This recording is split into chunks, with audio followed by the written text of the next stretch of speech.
Good evening, everyone. It is a little past 7 o'clock. I'd like to begin.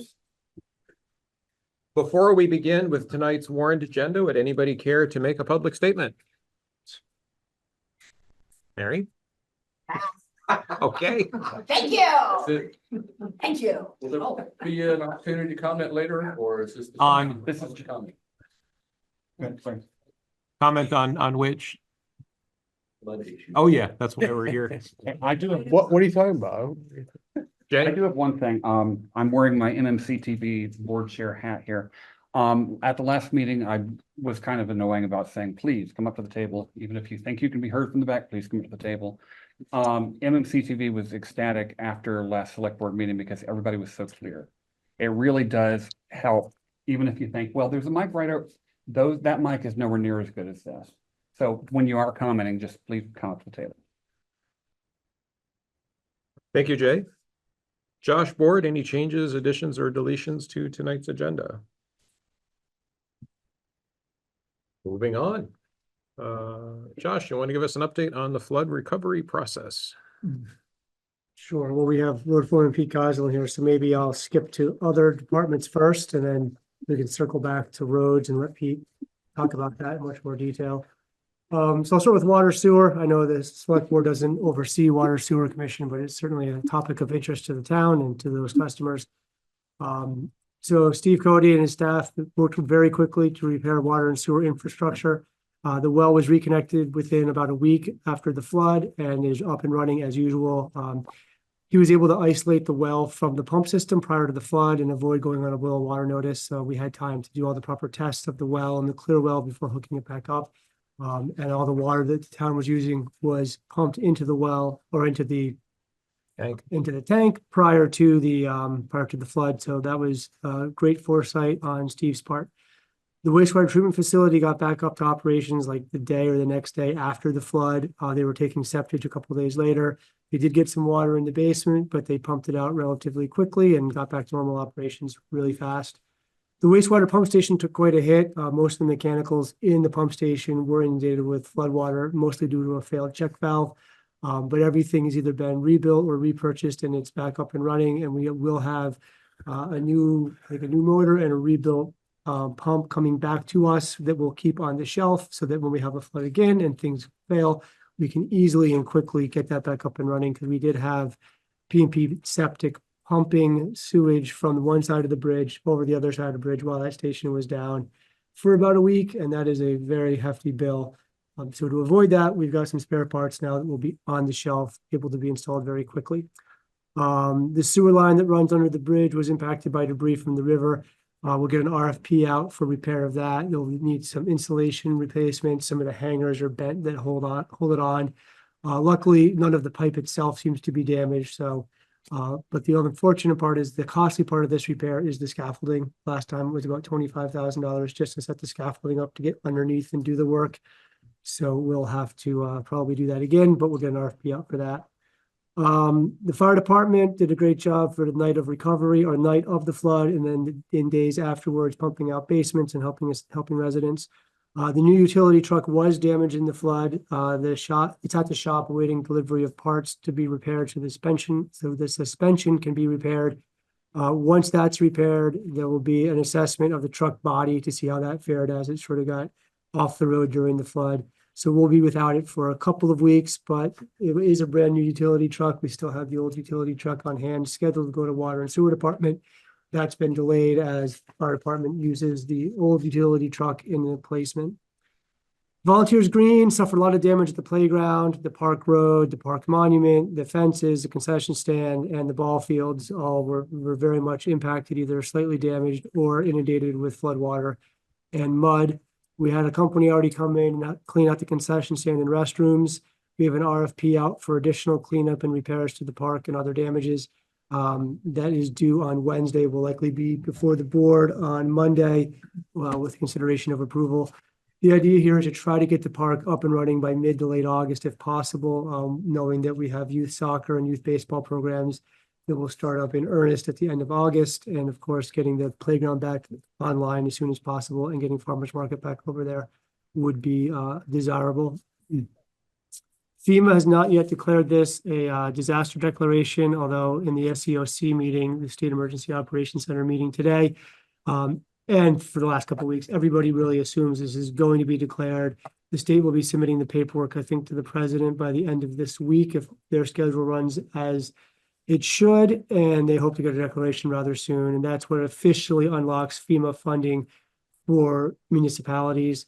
They're looking at a similar timeline, I think, for individual assistance, which is the money that would come to be able to help out private property owners with expenses to roads, driveways, private property damage as well. So, but they're sort of two separate channels by FEMA. So one could get declared and not the other, but they're working on both right now. And then long-term, we should be looking to set up a long-term recovery group. There's a good amount of local residents which were impacted by the flood. And the long-term recovery group really acts to help figure out what the needs are of people and helps connect them to resources in the community, at the state, and at the national level. So we should probably talk about that.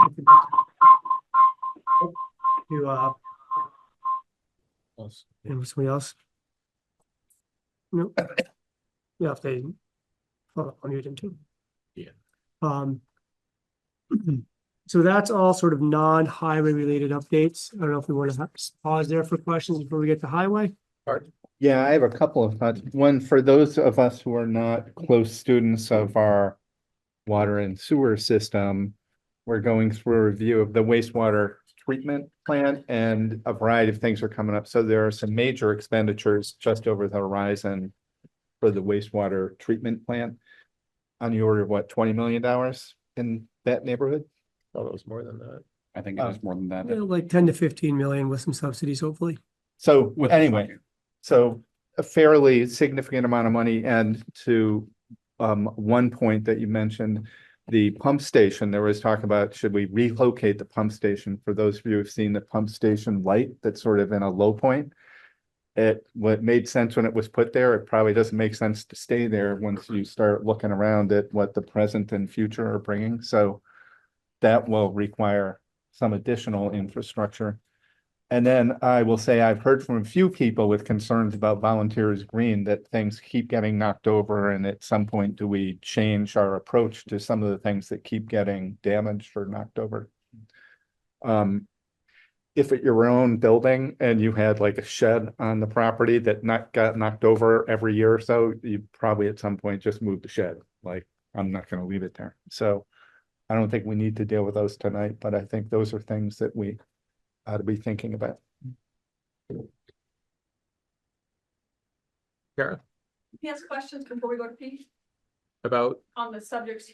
yes, I didn't know if we were supposed to ask questions after the whole thing or parallel about it. So some of Bart's comments about the water and sewer, the line that runs underneath the bridge, I know you're looking at, potentially 25,000 just to put the scaffolding up. That doesn't include the repair. It's been repaired more than once. At some point, are we going to look to relocate it from underneath to maybe on the side of the bridge, bring it up a few feet higher and run it? We've talked about that. I don't there are know. two lines under the bridge. We moved one up, so it's tucked up under the bridge. And it didn't get hit. It did not. Okay. And, as part of the upgrade, we're pricing moving the other pipe up as well. Right. It's part of the upgrade, but not part of the repair. Right. So we're going to repair it and then move it. You might want to reconsider that order and talk about possibly moving it instead of repairing it. Save yourself some money there. Just a recommendation. I had voiced that in December, and or was that the July flood that got it? The last time, A past flood. yes. And I was told it would cost more to do that now than to, Well, it's going to cost more to do it, period. So why repair something if you're going to move it? Unless it can be moved when repaired. So perhaps we can put that on the Water Sewer Commission agenda for For next Yeah, Monday. it's in, Next if it's Monday. in danger of failure, then. again, Well, also, I think the point is an investment. Do you invest something and then replace it, or you just avoid that investment of repairing If it? it's RFPs, remove to move it. We'll have to see who replies to the RFP. If somebody says I can do the patch, but I don't have resources to do the full job, I think we have to look in, is there engineering needed, like what Right. the structure of the bridge, Well, like and you're it talking about- opens up more. You're not just talking about a patch, you're talking about bent Grant. hangers and all of that kind of stuff. So if But you're the- looking at a whole, rebuild basically of where it is, Right. It depends just on the right level of now is work. probably a very bad time to be going for serious project work if we, but it's worth asking. Yeah. All the have, we have, if no one replies to the more involved RFP, we go with what they will do. And That for was my- historical perspective, not that you're not right to go down We've that been road. saying I this went for down years. that road too, but the pipe was put in 1969 and Yeah. was untouched until a year ago. And now it's been hit twice. So next topic, thank you for listening to me on that one. Appreciate that. Volunteer screen. I know there's been discussion with the planning commission to get the approval to make the changes to the bylaws and regulations for the floodplain area and the floodway area to move it to higher ground, the playground. There's been some discussion on having to count the number of posts that exist and replace with the same exact number of posts. I would like the select board to push the planning commission to allow the footprint of the whole thing and not count posts, but count, they have to replace the playground. It has to have a new playground. It's now been, VLCT has been putting it on the, shouldn't really pass the inspection level for the past, I don't know, 4 or 5 years. So you need a new playground. Can you somehow push and recommend to the planning commission that you all as a select board would support not having some kind of waiver that if they're moving it to higher ground where it's safer and less damage, mitigating future risk, we don't have to count posts because it's going to be difficult to have to look for the exact same number of posts in the next future playground. I think that's just a level of unnecessary. Just clarify the posts for me. Are you talking about the structure posts? Yeah. So, okay, so, Like a swing set has 4 posts. okay, Yeah. but shouldn't it be the square footage of the whole playground? You We are have in to. full agreement, but Okay. that's not what is being discussed. So I want to bring it to the select board's attention so that they can give guidance to save us a lot of time. Tyler's got his hand up. He may. Oh, Thank you. go ahead, Maybe- Tyler. Maybe it's been Yeah. changed. Hey guys, so just a brief housekeeping note. I am watching my son tonight, so if you hear a child in the background or hear me scrambling to deal with that, I do apologize in advance.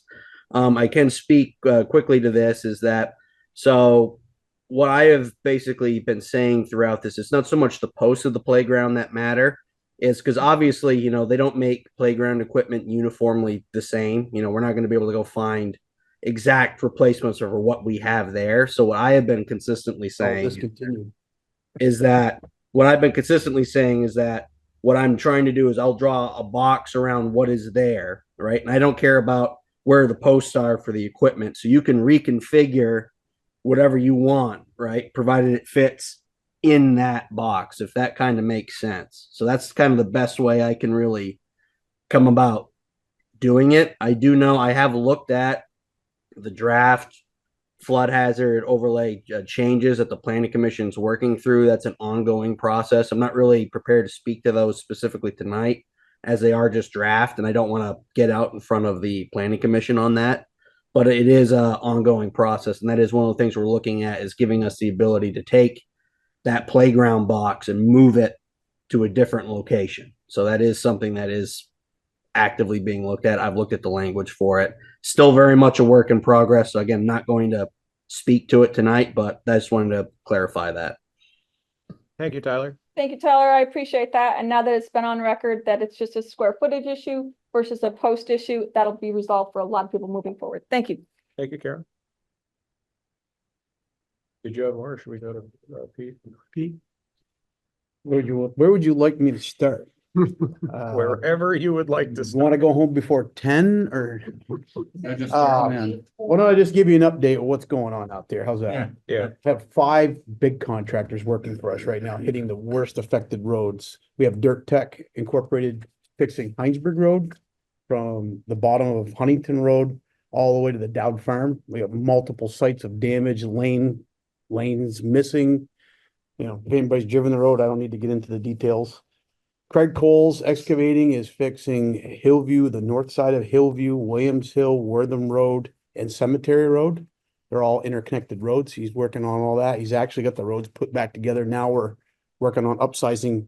All the culverts that got damaged in this town this time around are getting upsized. Period.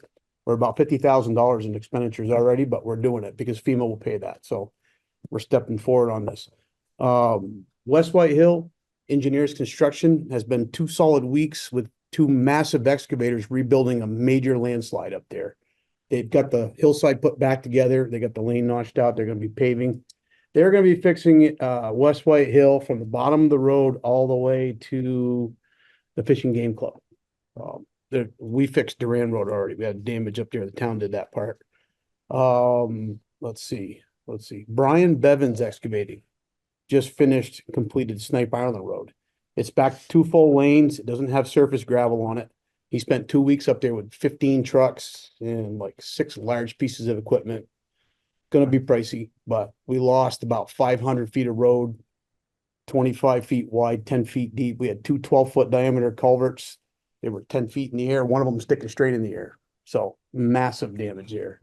All back together, back to 2 lanes right now, but needs all surface gravel, finish work and everything. Strom Excavating is working on Stage Road in Jones Mill. He's working from Stage Road from the bottom of Route 2 all the way, well, basically to the Bolton line. The first half a mile got completely destroyed, side to side, washed through everybody's property. Yeah. All ended up in Jones Mill. Upsizing all those culverts as we speak. We are working on the town highway department. We just repaired Palmer Road. We replaced a 3-foot culvert to a 4-foot culvert. We got the people out of Bates Farm Road in the Hillview South End. That was a 20-foot by 20-foot hole. We put in a new culvert there, 5-foot diameter. Took a 4 out, put a 5 in. We're gonna be doing all of Huntington Road. We've done 3 sites already on Huntington Road. We just got Besaw Road open today. That was a 25 feet wide by 20-foot deep hole that we had to pull all the materials and culvert back out and put in a whole new culvert, put in a 5-foot culvert in there today. All the dirt roads in this town all need gravel and grading. We got to go around every single one of them. We got a lot of smaller roads that have driveway damage, plugged ends, a little bit of wash. So we're going to be right till snow flies going up and down every single road. That's just the condensed part of it. You know, the volunteers green, there's other damages. We've got Hillview, not sure how you say that location, where the used to be the Atwood Farm. Mhm. There used to be an old bridge, which was replaced many years ago with a multi-plate culvert. The multi-plate culvert is nowhere to be found. It is gone. Now you can see the abutments of the old bridge, like from the 20s. There's probably a 20-foot wide by 15-foot hole in the road. Our engineers is telling me we need at least a 20-foot wide structure there, so it could be a bridge. That could be, and I'm not trying to scare you, but when you start talking bridges, you start talking millions. So Hillview as of right now is going to be not a through road for the near future. It has 2 accesses at either end. Dugray Road has major damage. It has upstream damage in front of a concrete box culvert. It blew up these people's property and the stream took a whole new route. So now it's coming down, it's going to the side of the road and hooking back and then going into our box culvert. So any high flows on that, we'll lose the road again. Down by the gorge, there's a clump of very large trees on the embankment of the Huntington River that all uprooted and went out across the river and took out half the road and now is blocking part of the Huntington River. And they're still attached to roots and they're massive. So I don't know how we're going to deal with that one. We're going to be, I don't know. Paying off some very large people. Maybe some loggers in there, some cranes, I don't know, but Yeah. and that's the stuff we know about. There's tons of, I've got emails from this driveway, this little section's gone, trees in front of this culvert. We found a 4-foot culvert on Huntington Road. There's no bottom in it. It washed everything out. So now we got to replace that culvert. So we got, this damage is quite extensive this time around. We estimate over 8 inches of rain in 8 hours. That's what did this one. So that is a massive amount of runoff. Right. That was well outside even the state's Yeah. worst predictions. Yeah. And what it does, it picks up the debris first Mhm. and jams it into all the low spots, and that's all the culverts, and then it just Yeah. topples everything. So I have a dumb question. Sure. It's not your responsibility, but it is a concern to a lot of people. Because of the Route 2 paving, which is now higher, drainage out of the Red Barn Lane and Lily Pond, it just turned into a big basin that held the water. Have you heard anything from your opposite numbers at the state about doing something about drainage and culverts under Route 2 to take care of that? I know it's not your Yeah, job, no, it's Route I've 2, not heard anything. I mean, wasn't Route 2 always higher than Lily Pond Circle? not as much as it is now. No? It's my front yard. Okay. Yeah, so all that Where water does the, just does the stay. drainage now come to Route 2 from Lily Pond Circle? Or did it ever It's- have like a ditch or something?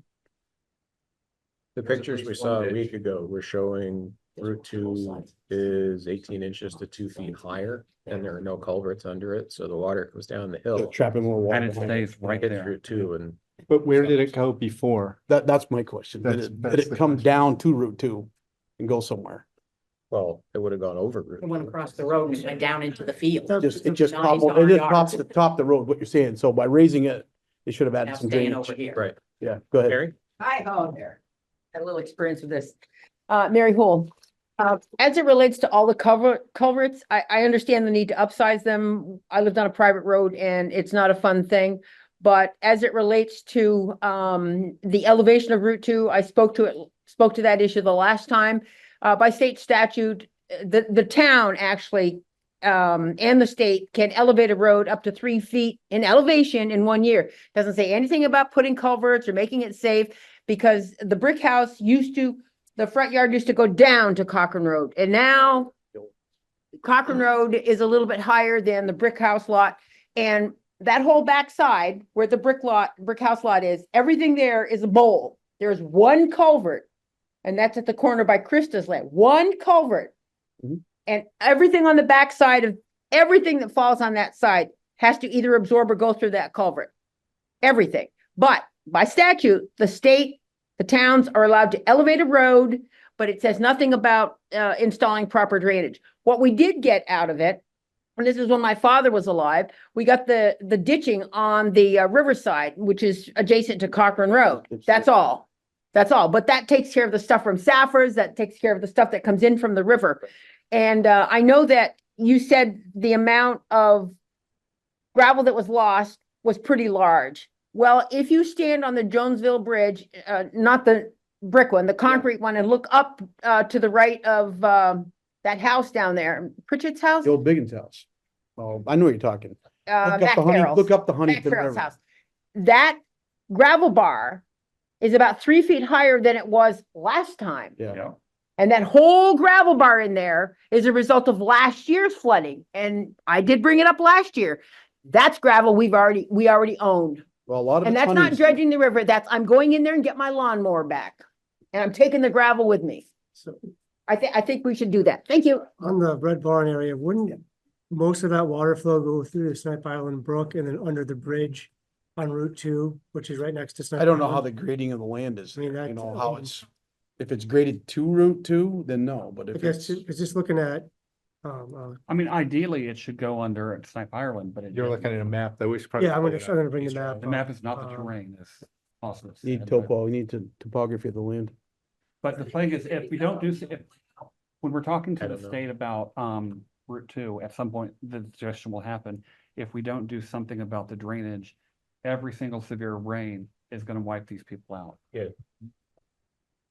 So that's a to-do, I think, David, is to follow up with the Agency of Transportation about drainage. If we haven't heard from them, they should hear from us, like, On the, Lily Pond Circle? yeah. Yeah, Red Barn, Lily Pond, Lower O'Neill. I don't know what, O'Neill would probably not have been would not have been affected by Route 2, it's higher up, but still. But the question is, with Pete, when O'Neill blew out, because O'Neill lost their culverts and blew out and lost their road, is that why majority of the water came down into the Red Barn and Lily Pond area? Well, that's exactly where it came from. It brought all the mud with it, you know, So I mean. that water isn't the normal water that goes into that Right. area, so that's. 4 to 8 inches of rain.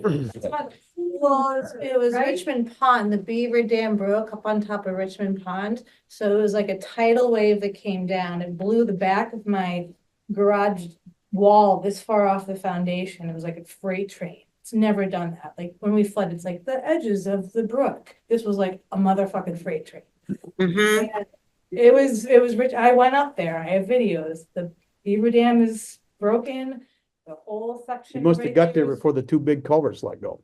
And then it came down and it knocked down a culvert and knocked down another one. That culvert's in my backyard. Now the river is like parallel to my house where it used to have a little bank. Now the next rain, it's just like boom. And then all of like the trees from the beaver dam jammed right downstream. So now the river came this way around when the culvert blew, came this way through their yard, hit me this way. And then this river hit the tree jam and came this way.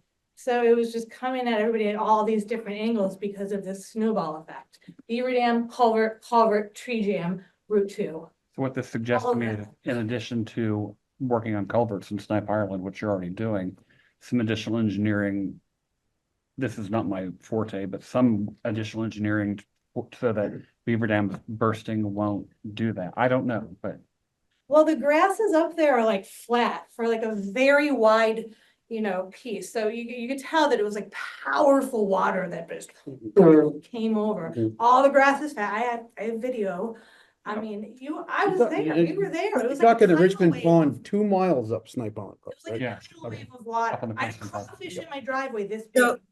It was like a tidal wave.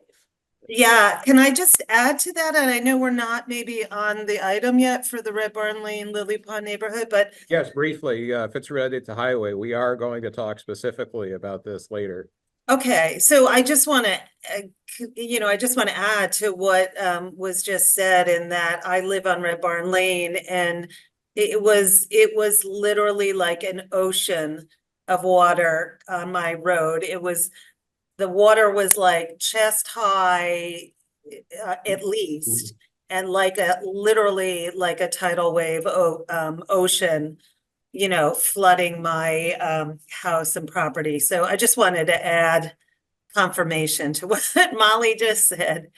Okay, thank you. And we will talk about that in depth more specifically on item E.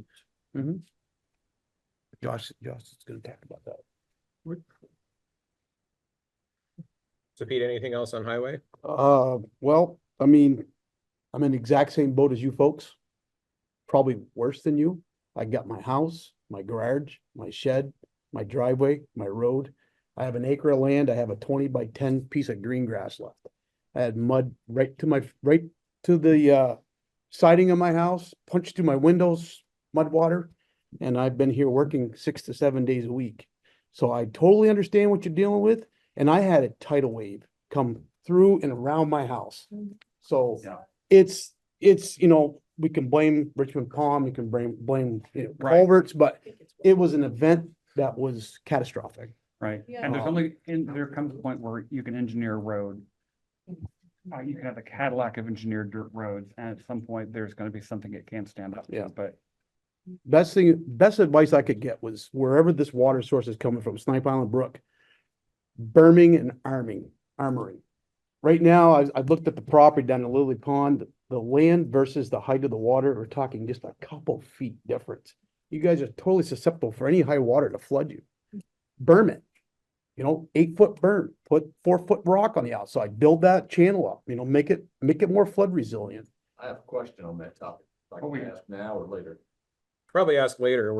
We're talking highway now, but we have 20 minutes carved out Yeah, for, the reason I brought that up in the first place was just in terms of, we were talking culverts. yeah. Yeah. And there's definitely gonna need to be something done culvert wise on Route 2.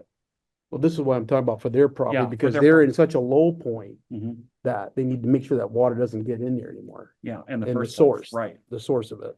right. Karen? Culvert question, Pete. Sure. Properties that are on town roads, and their driveway culverts, which you guys maintain the ditch lines and the culverts and stuff like that. If they have a driveway culvert that's washed out repeatedly through these storms and stuff like that, so it needs to be upsized, it sounds like. Right. I know it's not a priority for you, people who got their driveways put back together and didn't call the town in to do that and that kind of thing. Is there some kind of list that you have going that do they contact you directly to say, hey, this is the third storm that we've had to put our culvert back, and put our driveway back? Most people, well, let me tell you what we did. So we go out, we open access up immediately before they even fix them because they got to get back in their houses. So we're pretty much aware of like 90% of all this stuff. The people that are very proactive, that want to fix their own, jump right on it, but most people will wait for us. Okay, This time around, we're changing all those culverts, we're widening the ditches, we're putting bigger armor stone in the ditches. We're not doing 8 to 12 inch, we're doing 12 to 24. now. Okay, so, but I'm just, I do have a particular area Okay. that has, we've taken care of it, that kind of thing, but this culvert needs to be upsized. So do they contact you via email? Is that the best thing to They do can, yeah. to have you? Okay. What you- road are we you- talking? Mountain View. Mountain View Drive, okay.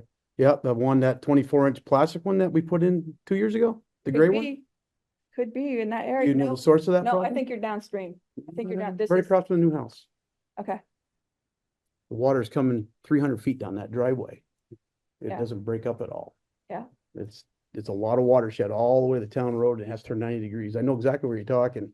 Yep. That's got a 24-inch culvert in it now, so this actually came from, this time the water came from up, because interesting. it broke across the drive and they already upscaled Yep. the other culvert. So this Yeah, came that from- culvert was recently upgraded. Yep, but it's still not quite big enough because the one downstream from it got upsized too. So they'll send you an email. Yeah. But I just want anybody else who thinks that their driveway culvert on a public road needs to be upsized because they've repeatedly fixed it without calling you, needs to let you know. Bart?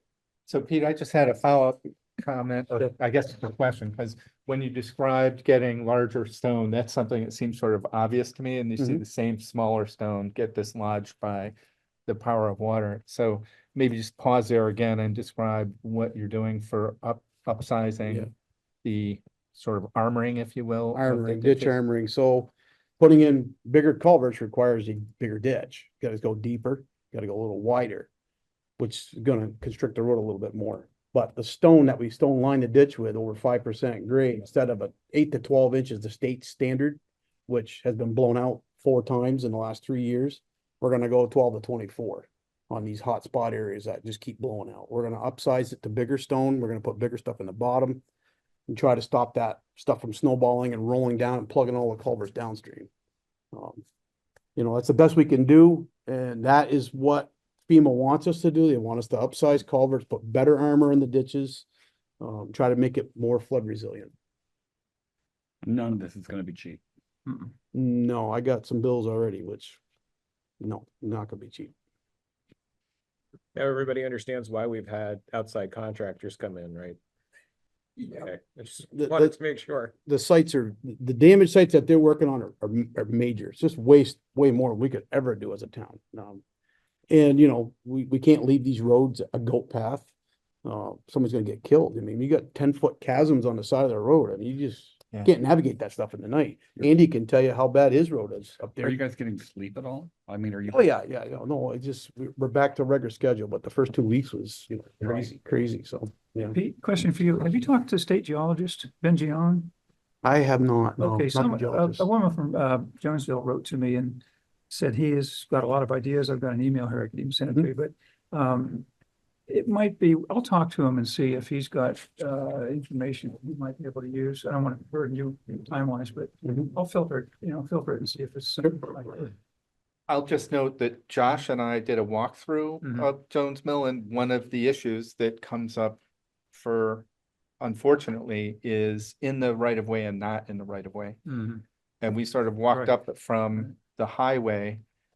And if you haven't walked it, it's hard to picture how close the highway is to Route 2 there, unless you actually walk up. Or you but- live there? Everything between essentially the railroad underpass, which dates from who knows when, I'm guessing 1928.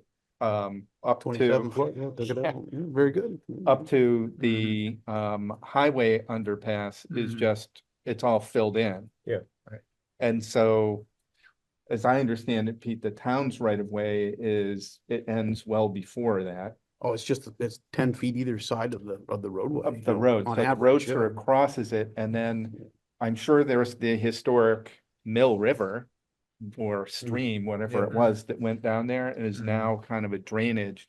So it's a combination of, it would appear to me, Josh, state right of way, private right of way, town right of way, and you can't make this up, railroad right of way. In a pretty tight corridor. Yeah. Here's the area you're talking about, Bart. It basically runs from a culvert here down through here, makes a 90-degree turn, comes underneath the town road, and then I think it's probably this Follows tree that line tree here, line, Josh. Yeah. right through here, That's exactly. underneath Route 2, and then underneath the railroad directly to the river. Mhm. And as Bart described, this whole section here could probably use to be dredged out 4 feet deep. It's all filled in. It's For really many years. close to surface level, and clearly it wasn't We'll always. also, we'll also get to that later in the agenda if we want to talk more detail. Karen?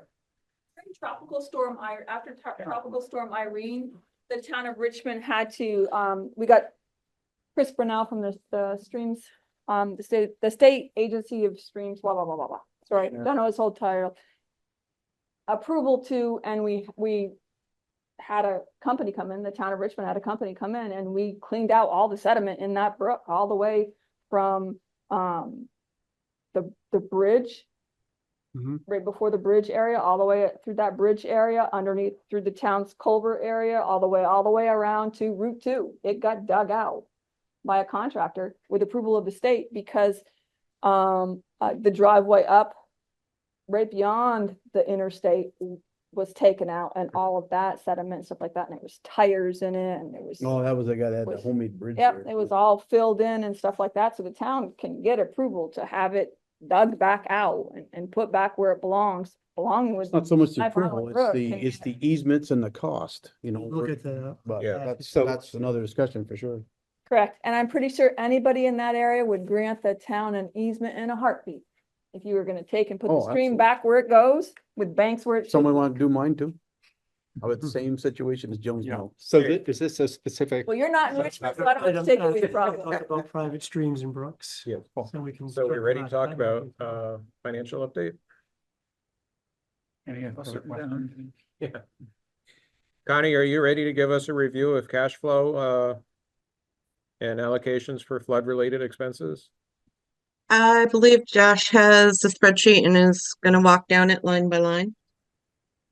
Well, maybe before we go line by line, I'll sort of give a general overview and then we can see how much detail everybody wants to get into, but let me share my screen for that.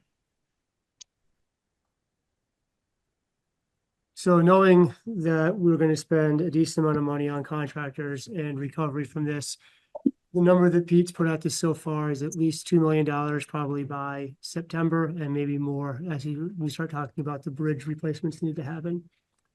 Oh, let me make that. Oh, why is that so small? Yeah, I'm looking at it.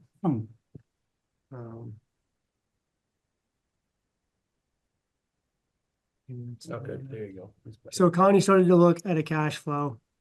Basically, the way this works out is she started with how much money do we have in the checking account right now? We have about $500,000 left to book for FY '24. So subtract that from the 1.6 million, we're at about 1.1 million. And then she looked at historically or last year, what percentage of the budget did we spend in Q1? And if we spend the same amount in Q1 on this fiscal year, how much will we get in taxes percentage wise and how much will we do in expenditures? So to give us a rough projection. So that's where the revenue estimates come from, as well as the expenses. We also did look at real numbers for maturation of CDs. We have 2 that come due in Q1. So those are real numbers that will kind of come back and be added into our cash flow. So at the end of Q1, we're still at about $1.1 million. Q2, following the same methodology, including the CD, we're at about $2.5 million. But then, let's see here, Q3, we're at 3.1. And then in FY '25, this is when we start to dip back down. We're at $3 million. However, of this $3 million, about all of it is in reserve funds, and that includes ARPA fund money, and any other reserve fund that's not in a separate fund. So like Town Center Fund is in a separate bank account that's not included in this. So after you factor out the reserves, we're basically at about 0 or slightly behind based on these projections. Obviously, the realities of the budget over the year we know will be a little bit different than this. We did check in with our auditors today to ask some questions. One of those was, well, we'll be okay if we can use the reserve money. Can we sort of borrow from ourselves? And they said there is a way to do that. If the board would like to kind of borrow from our reserves, we would set up a resolution or some sort of legal document to say we need to pay back the reserves if we didn't want to take a loan. We also could get a line of credit, which would be sort of less than a year to be able to borrow on that to help with reserves. We did that for water and sewer a couple of years ago. We never ended up needing it. We might be into a similar situation here. Or the board could take a regular loan, which I think the term is, has to be less than a year for select board to approve that. And the question was open when I talked to you about this the other day, that we do not know, first off, we don't have a disaster declaration. That's But even if we do, we don't know if FEMA would cover the interest, right? Right, we don't know if they would cover interest, and I haven't found out an answer to that definitively. Last we checked, they do not cover interest of a loan. I thought I had seen an update even before this that they might be off the check-in specifically on that though. Okay. So there are some ways to get through this without taking a loan, if we sort of make sure that we're paying back our reserves. Another thing we could do is delay transferring the ARPA money. We were going to transfer it in to cover payroll to kind of satisfy ARPA. But then the second step of that was going to be to transfer that into a special projects fund. We could wait on establishing that special projects fund until we get more reimbursed from the previous storm and this storm. And that would give us money without dipping into reserves, so to speak, to have, there's about, But that's not gonna be enough. well, if we had if you added $1 million here, we would then end up, Well, okay, we wouldn't be negative, but. we'd still have $1 million and we'd still have $2 million in reserves, right? Because there's about $1 million in the ARPA Right, fund. but the ARPA is not the sole answer. We It- still have to either raise part of it. reserves or get a line of credit or get a loan. It would just be smaller amounts. Yeah, I mean, the ARPA, and Connie and Jim, if you want to jump in, even if we added the ARPA, because let's see, the ARPA right now is at about $1 million, right? So if this 3 million becomes 2 million, then you've got about $1 million to the good if you're factoring in ARPA, but some of that is committed, so we'd have to look at that, but it would give us a little breathing room. It would. And as more. if I we have do- unexpected expenses, well, Well, if we have unexpected expenses, that's where the line of credit or more reserves would come into play. right. Yeah, because if we have another flood like this, we're gonna be in a lot of trouble. What are the odds of us having 2 or 3? Let's not ask. We'll go there. I know, it's gallows humor. Go ahead. Go ahead, Connie. So one of the things that these numbers do not consider is Pete is thinking 2 million by the end of September. This is not factoring in another possible 1.5 million to 2 million. So although we could use our reserves, there'd have to be a resolution involved. I'm looking at our reserves and our capital plan now to see the auditors would like us to lay out which reserves that we would want to borrow from.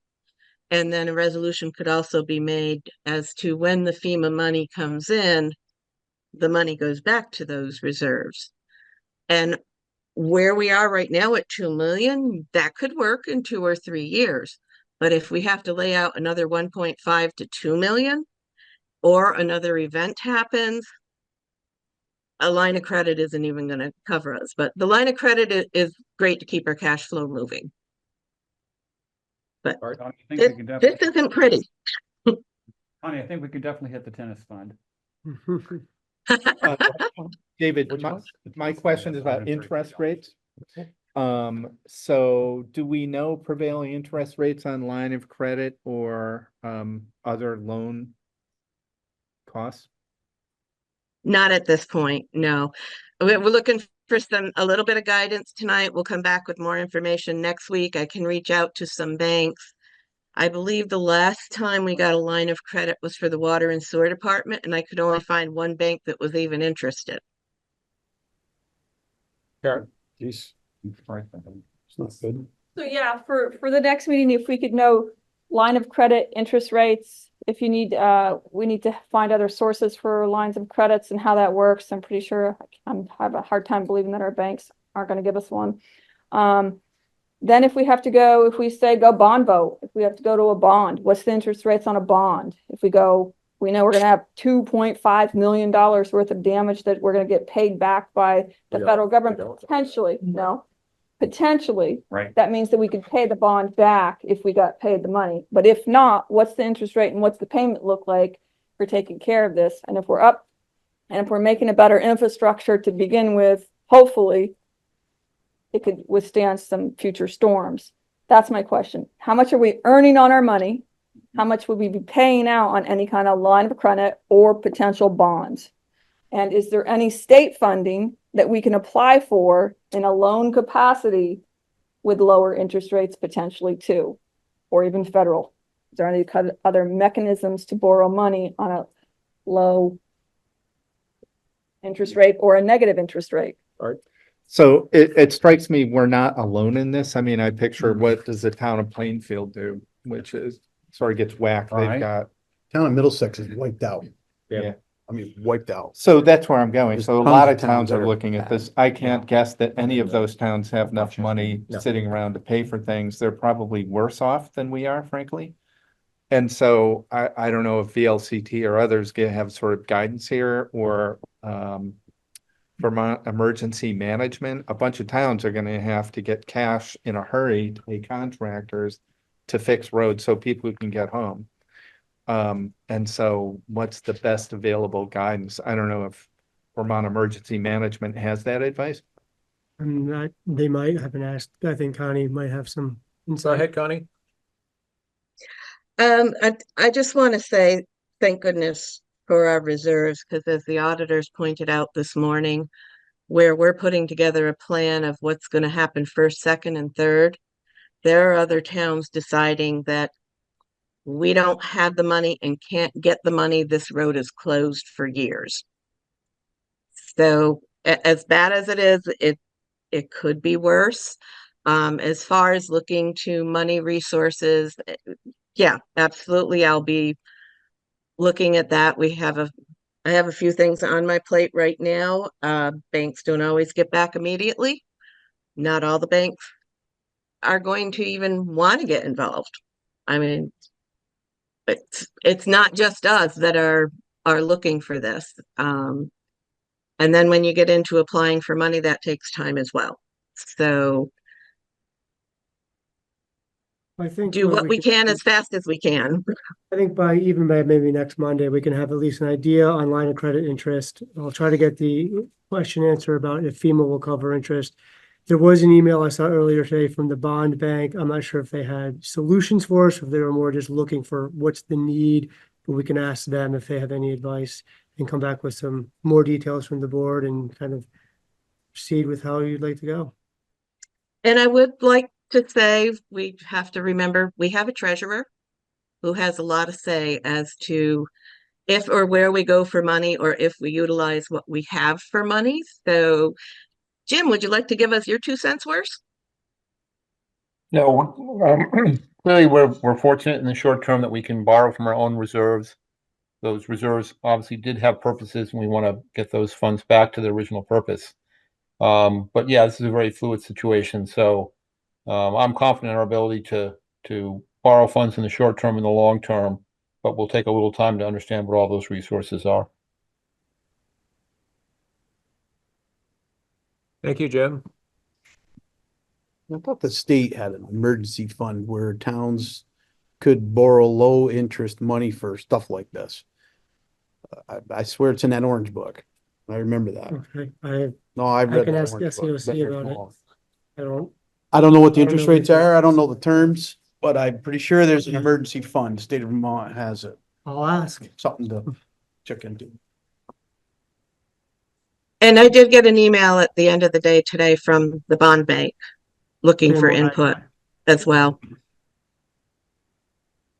So David, just, to reiterate, it may be to our advantage that we're not the one town in the state that has this problem, that there may be an advantage that there's a cohort of towns similarly situated, small towns, big damages, not a lot of cash. Yeah. And that the state should have an interest, presumably, in helping all those towns recover. Anything else in review of cash flow? Okay, let's move on to consideration of waiving permit fees for construction to repair damages caused by recent flooding.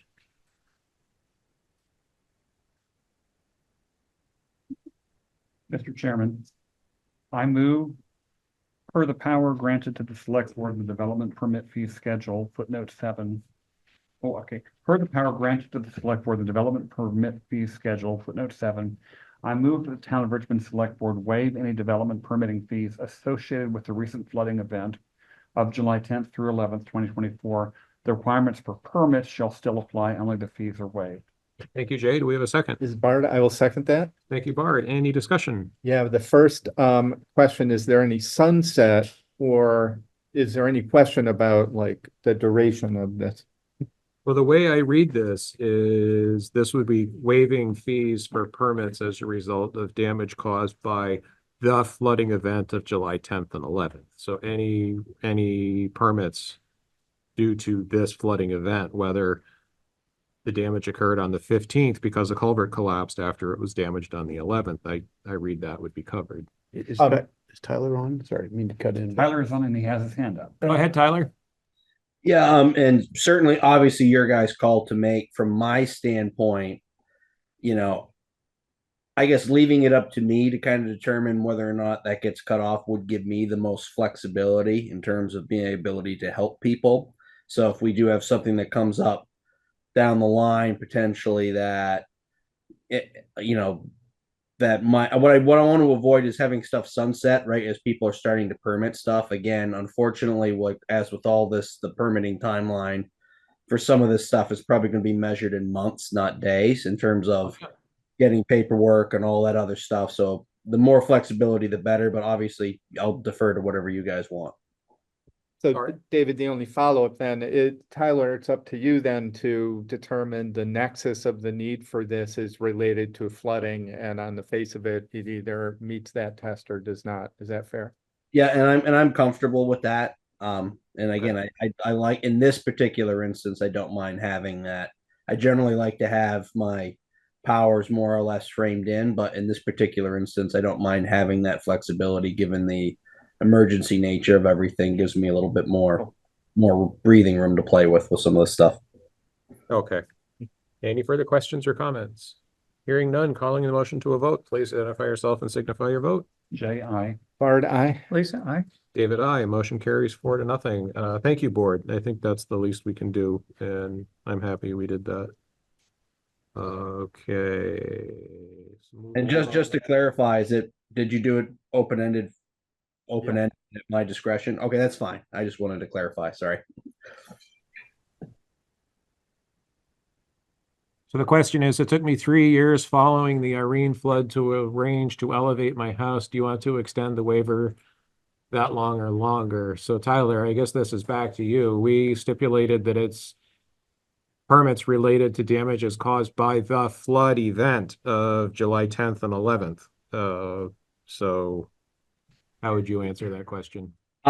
Basically, in his case, I would waive the fees for that. Again, if that does take that long to go through it, if we can say that it's associated with that, I'm happy to do that, and I don't have an issue. I would have to track that anyways to do, like, if he's in the, and John, I'm sorry, I don't know exactly where your home was located, but that's John Cart. He's just off Bridge Street here. oh, okay. So in that particular case, sorry, John, I didn't see the last name. In that particular case, yeah, it's, I would need, if it took that long to go through the process, I'd like the ability to waive that, because in order to fix that flood stuff, it may take that long by the time we go through all the process. So I'm happy to track that. Okay, Kara? Really think you guys should consider looking at the future and any elevation of structures in the floodplain, or along streams and stuff like that seek to elevate, to mitigate. You might want to waive those fees so that you encourage more people to do that versus have to have that yet another fee on top of. I mean, they don't necessarily have to tie it to one of the 10 events they might have experienced, is my point to you. But thank you for Okay. waiving that fee. Okay. Are we ready to move on? Looks like we are. Next is consideration of submitting a request for assistance to the Emergency Watershed Protection Program to review river and stream locations in Richmond, which may be eligible for funding for flood mitigation projects. Josh, did you want to lead this? Yeah, so we looked into this after the last flood, and we do currently have 2 sites moving forward in this program, one on Governor Peck and one on Dugway Road. In both cases, there's a stream or a river behind the property that is eroding the bank to a point where it's threatening or could be threatening physical property. So it has to threaten more than land, has to threaten a house or a septic tank or something like along those lines.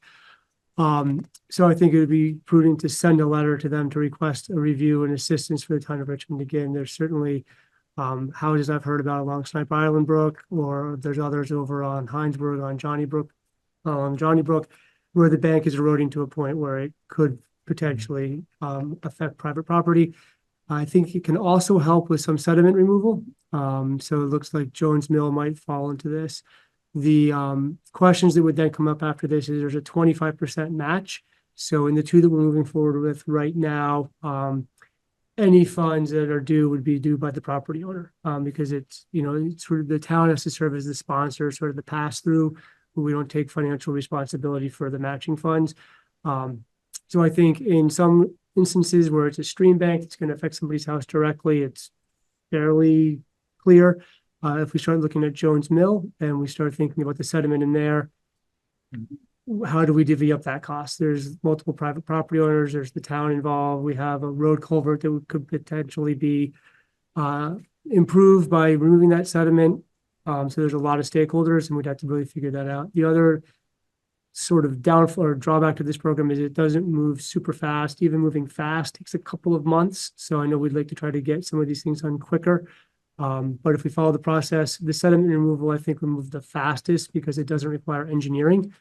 So once it's approved and we figure out the funding and the easements, I think they can get right to work. The other ones that require engineering, that adds a couple months to the process.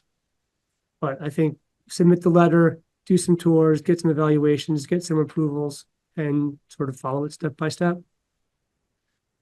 And David, Bart, just to clarify, the letter sort of starts the process and it does not define the projects that are in scope or out of scope. It is just, it sort of starts a process Okay. that leads to that determination. Yeah. Are we ready for a motion? Sure. And what I guess, I'll do the motion also, add something. That's right. You want to? Go ahead. No, do the motion first. Okay. Mr. Chairman, I move to submit a request for assistance to the Emergency Watershed Protection Program. Is Bart, I'll second that. Thank you, Lisa. Thank you, Bard. Any further discussion before calling the motion to a vote? Seeing none, hearing none, calling the motion to a vote. This is a motion to submit a request for assistance to the Emergency Watershed Protection Program. Motion made by Lisa Miller, seconded by Bard Hill. Please identify yourself and signify your vote. Jay, aye. Bart, aye? Lisa, aye. David, aye. And Jay, I see you have your hand raised. Oh, that's, Hi there, sorry, I didn't clarify my name. This is Julie Waite. I'm on Rocky Road. And Johnny Brook is adjacent to our neighborhood here. And thanks everybody who I've spoken with in town thus far. Unprecedented flooding of the brook totally took out our road, etc. The tidal wave, the ocean, and all of that everyone else has said already. On the Emergency Watershed Protection Program, thanks for agreeing to do whatever we just agreed to do. I know that my neighborhood is considering applying for that, and we needed a sponsor. Would the town be our sponsor for that? Yeah, that actually leads to what I was gonna follow up with after the motion. Yes, the town is the sponsor on that. So the next step of this is to identify locations in Richmond that need to be examined by the program. So I'm going to encourage everybody who's listening right now, and I'll put a message on our front porch forum as well. If you have a property that's imminently in threat by a stream that has a riverbank that could erode and threaten your property, please email me with your address and sort of a brief description of what's going on.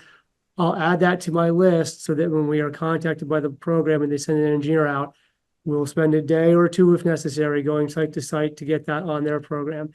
So then what happens is once we inspect all the properties with the watershed program, they'll go back, then they'll write a letter on which properties are approved for funding and which are not approved. So sort of what fits their scope of work. So some things clearly do fit, some things don't fit. Those that fit the scope of work, they'll assign sort of a number to or a value to. We'll come back to the select board for approval to sponsor those projects to move forward. And then we'll have to figure out the 25% match funding as well for those specific properties. But the first order of business is just email me all your addresses and what's going on. I'll add that to the list and we'll start the process that way. Bard? And Josh, to be clear, we focused mostly on the erosion of stream beds and river banks. But also we're talking where there may have been infill of sediment into streams or drainage. Yeah, both of those would qualify.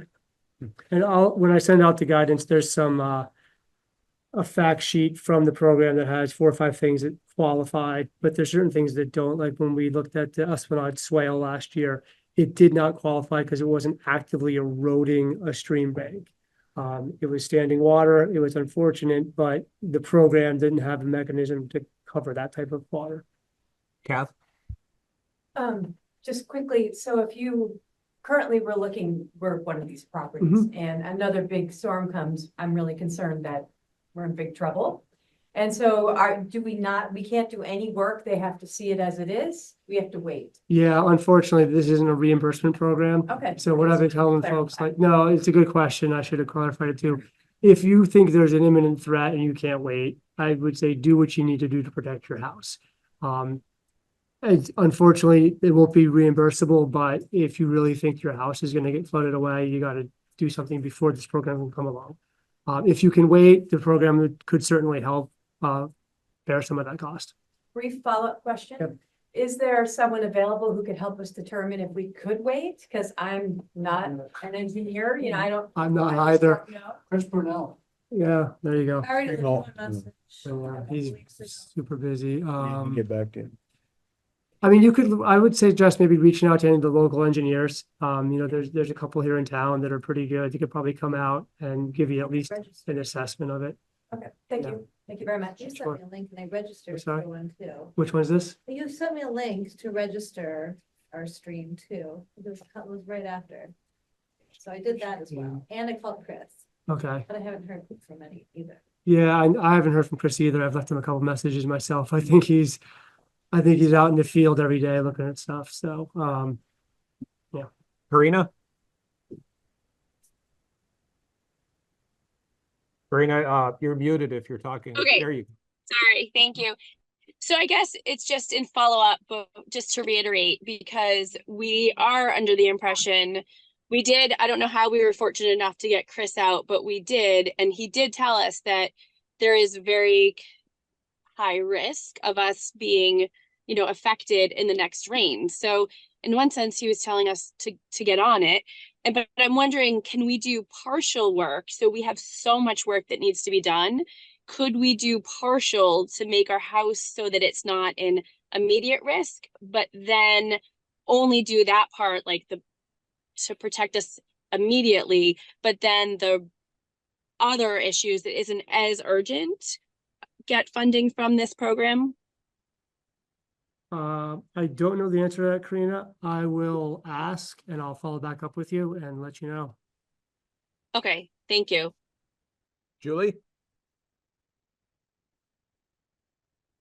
So I guess I'm wondering, I heard Julie Wade talk about an application that their neighborhood was completing in regard to this, and then I heard Molly talking about registering. And so I guess I'm just wondering if somebody could maybe you already have, and with everything going on, maybe I didn't see it, but if somebody could send me information about, how I'm supposed to move forward and if I'm supposed to fill out an application or register or whatever I'm supposed to do. There isn't really an application for the EWP program. Just let me know your address. You're Red Barn Lane, right? We've spoken. 41, yeah. Okay. So Julie, I can send you some more information on this as well, and I'll post it on the website too, so everybody can see. Great, thanks. Karina, your hand is still up. Is it supposed to be?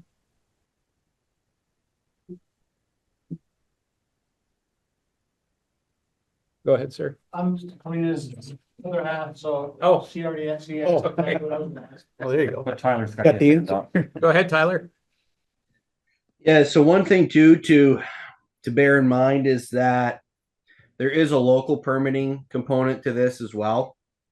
So in addition to getting a state approval, any new dam or bank stabilization projects or anything that kind of works with dealing in that riverbed is more than likely going to require conditional use approval by the Development Review Board. So if we are going to get a bunch of these, and this is new for me, right? I haven't permitted one of these yet, and I haven't had an application for one. So there's a little bit of learning on my end in terms as to exactly what that's going to look like. And I'm trying to think of the last time the board would have looked at it. It hasn't been in the 3 years that I've been here.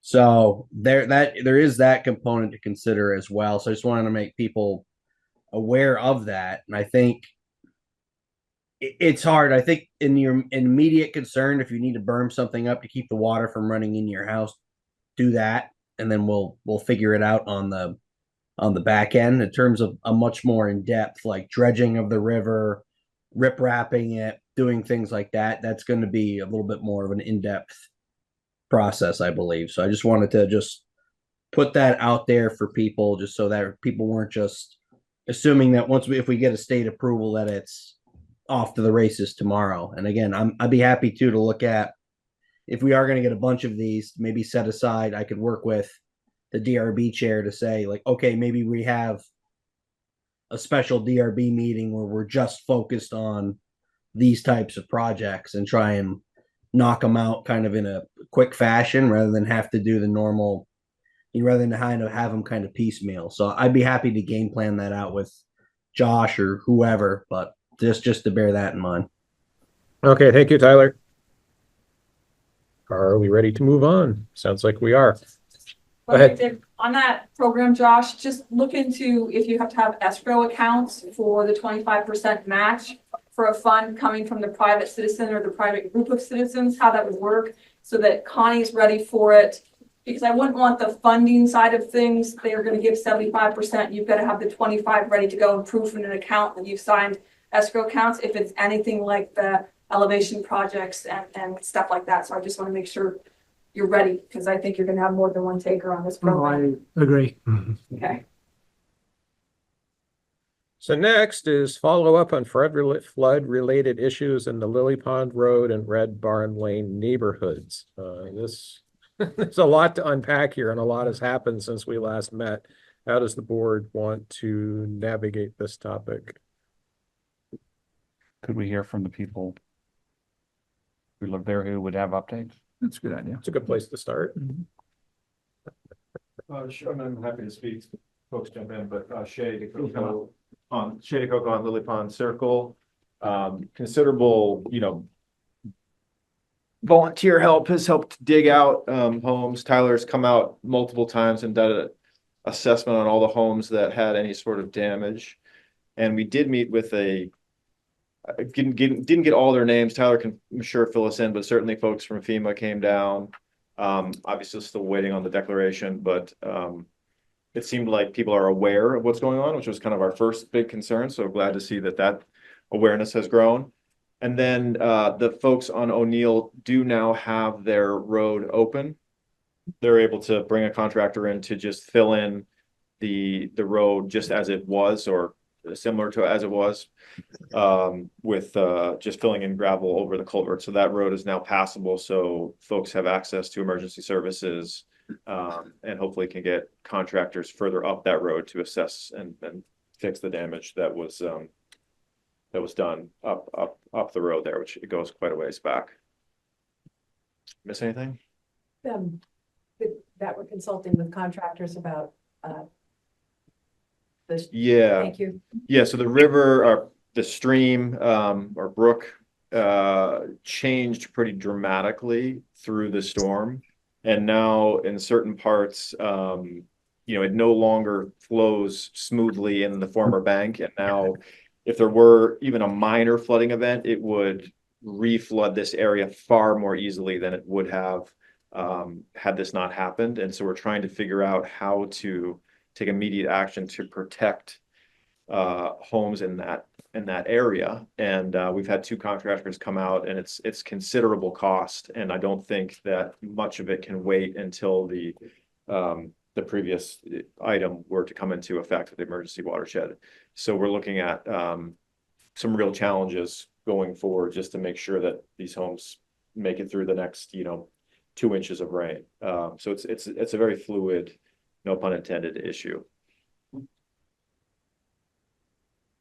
So I guess, I mean, from our perspective, I think we're looking for clarity on the asks we had of the select board last week, which I can run through them if they're not handy, but obviously the first request was consideration to take over O'Neill Drive from Snipe to that bridge and take responsibility for replacing that culvert with a bridge that is very much needed.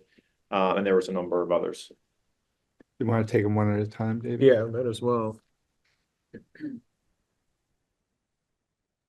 I just want to, sorry, since I'm in that neighborhood, I just also wanted to, and maybe it's one of the upcoming items, but in addition to the watershed program, I'm interested in if there's other potential measures regarding the stream, like if there's any other, if it's possible to have other people come out to evaluate. I mean, I've got propane tanks floating on my property at the moment, sideways instead of upright.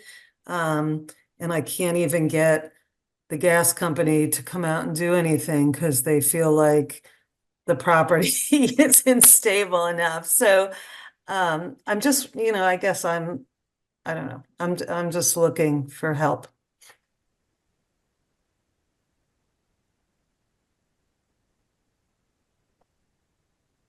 I don't know of anybody else who can come out and survey, but what's the old Bill Clinton phrase? I feel your pain. I do. I've walked up the neighborhood. It looks terrible. I don't have a quick answer. Yeah, and I guess the other thing, which it sounds like it's gonna be item G, but like I can't even live in my house. It's like totally unlivable. And so I'm also interested in any I've been, trying to find housing assistance money, like a 6-month kind of thing. So I don't know, maybe that's item G. So that's slightly off, so I don't want to get detracted from the items. If I may, and I don't know if this will help, but the Howard Center has a hotline called Community Outreach, and people typically associate the Howard Center with mental illness. However, the Community Outreach line is meant to put people in touch with emergency housing and so forth programs here in Chittenden County. It might be worth a try calling. There's also, I apologize, what's the 3-digit Vermont 988? 211. So yeah, Have you tried calling 211? I did, and I was routed to Cross, who told me I could stay in the shelter in Barry. It's limited options. Yeah.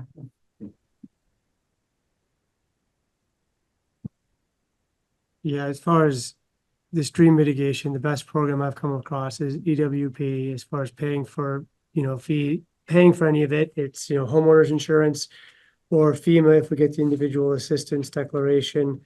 And the housing, I've looked into some things too. Julia, I did pass you kind of what I was able to find, but I wasn't able to find like a real great solution. I suggested COTS as well. They might have some things to look into. Homeowners insurance could help pay for a shelter or a place to stay, but finding that place is very challenging. We all know housing is in a bit of a crisis right now in general. So Julie, if I hear of anything, I'll certainly let you know, but I've sort of looked where I could and I don't know much else. And maybe somebody else will find something and please let me know.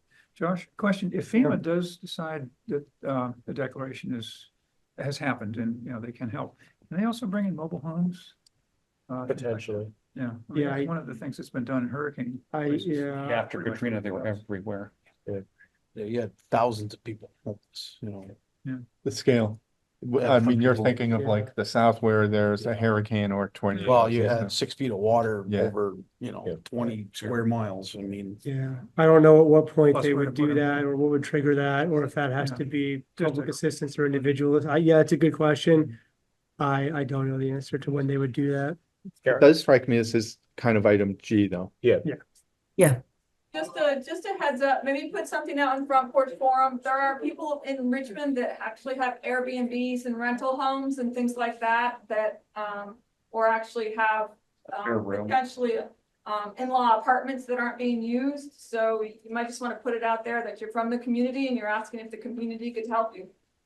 Thank you. Thank you, Carol.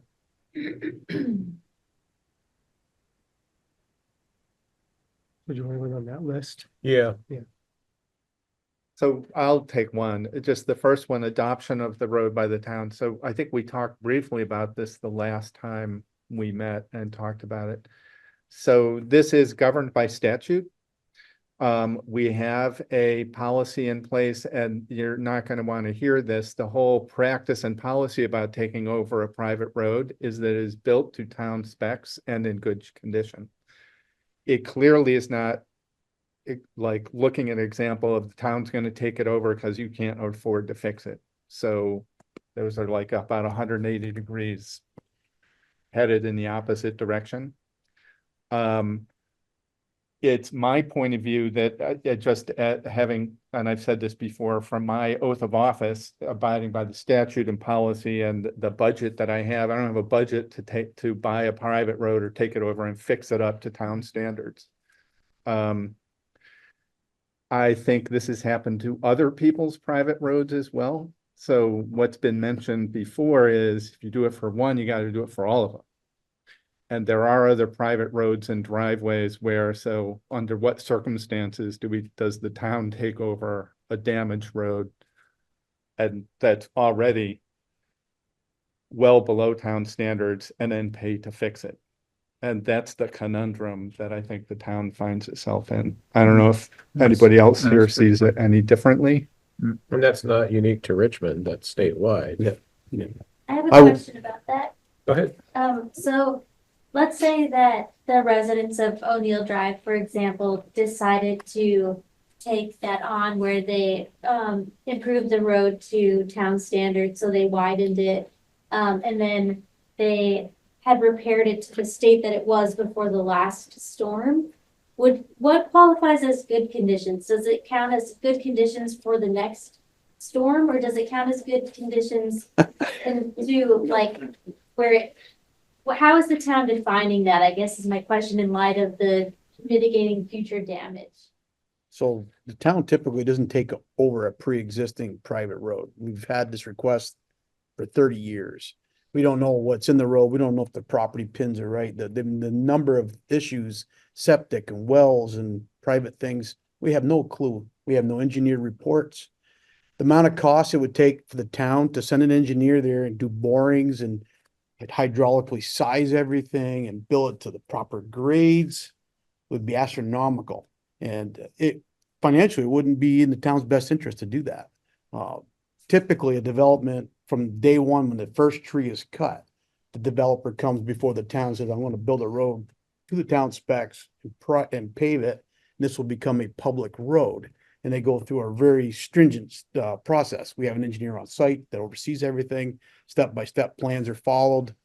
Tyler's involved, zoning. And then there's a whole process, like takes 12 months after the road is initially put in to do a base course paving, has to go through a free sol cycle, several inspections, and then final course of paving. Erosion issues are documented, everything's fixed. I mean, so just to say, well, what would you do to your road to make the town take it over? That's $1 million question. I really, literally.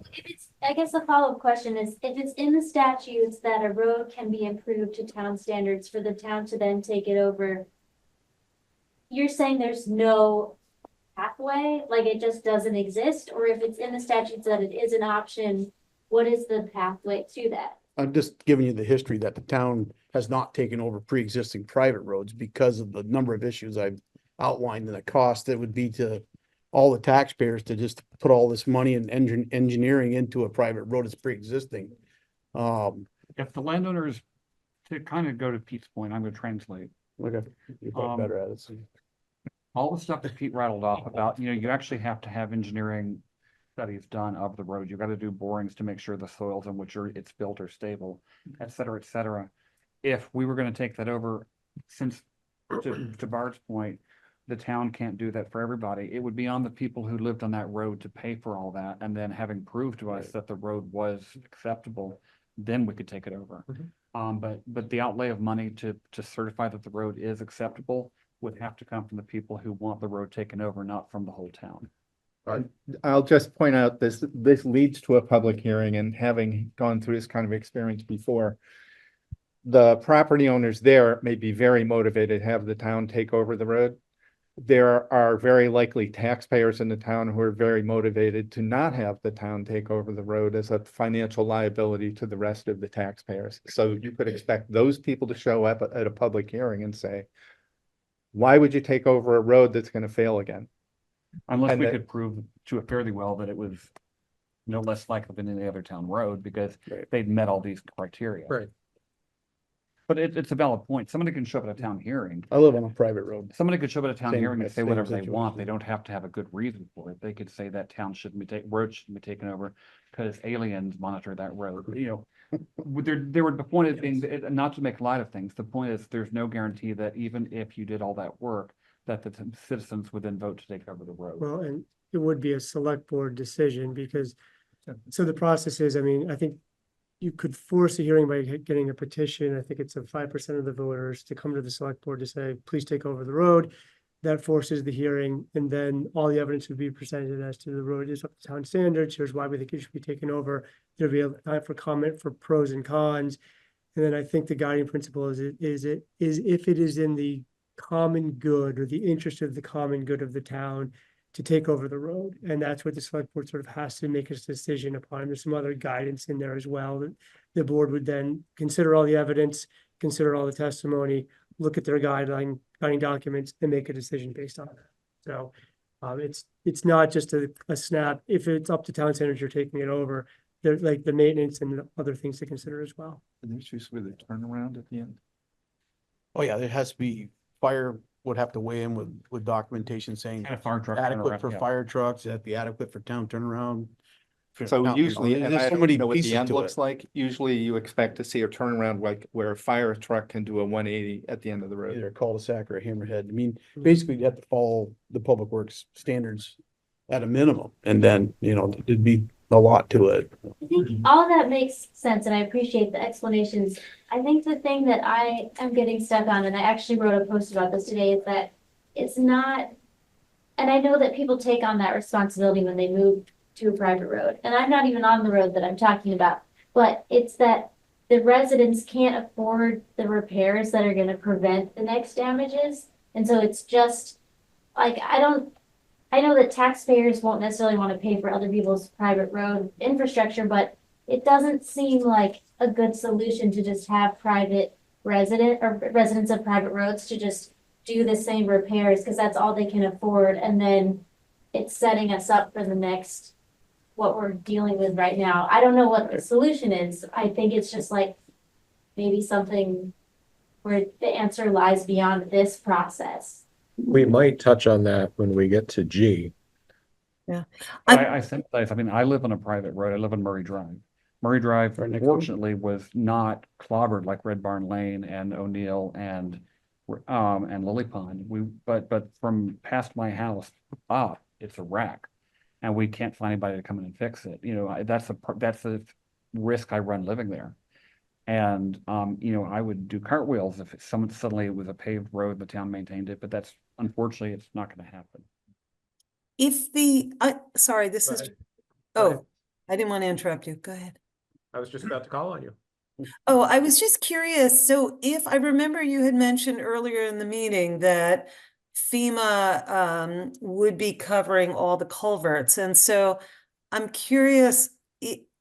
So I guess I'm wondering if FEMA does declare this area as a disaster and the public money is provided, is it possible then that private roads that got destroyed and private culverts that got, that were problematic, could that money then be used for private culverts, etc.? So unfortunately, again, it's sort of two separate lanes for FEMA. So if public assistance is declared, it's any municipal cost, and that is sort of defined by what's in the right of way. So when we talk about the driveway culverts, those are within the right of way. They're in the town ditch system for that road. So the town controls those culverts and makes repairs on those because they essentially protect the road and they're within the right of way. When you get outside of that right away, the town no longer has But responsibility. there for is those the FEMA culverts. individual. Well, I'm gonna get to that. Well, that's the So- other part. So for the public assistance, we can only do what's in there, right? When you get outside of that, that's where individual assistance comes into play, and that's a separate approval process by FEMA. So if that is declared, then there's a possibility that those private culverts could be at least partially covered. I was on a emergency management call this afternoon where they were saying their best advice, and this goes counter to what I put in the memo, because what VLCT told me was actually not exactly what emergency operations was telling me. And the woman from VLCT was on the call today asking the same questions about it. So basically it works like this. Make your repairs as soon as possible. Get the culverts repaired, get them done on your private roads, private driveways, document everything. Photographs, how much material you bring in, costs, photographs afterwards.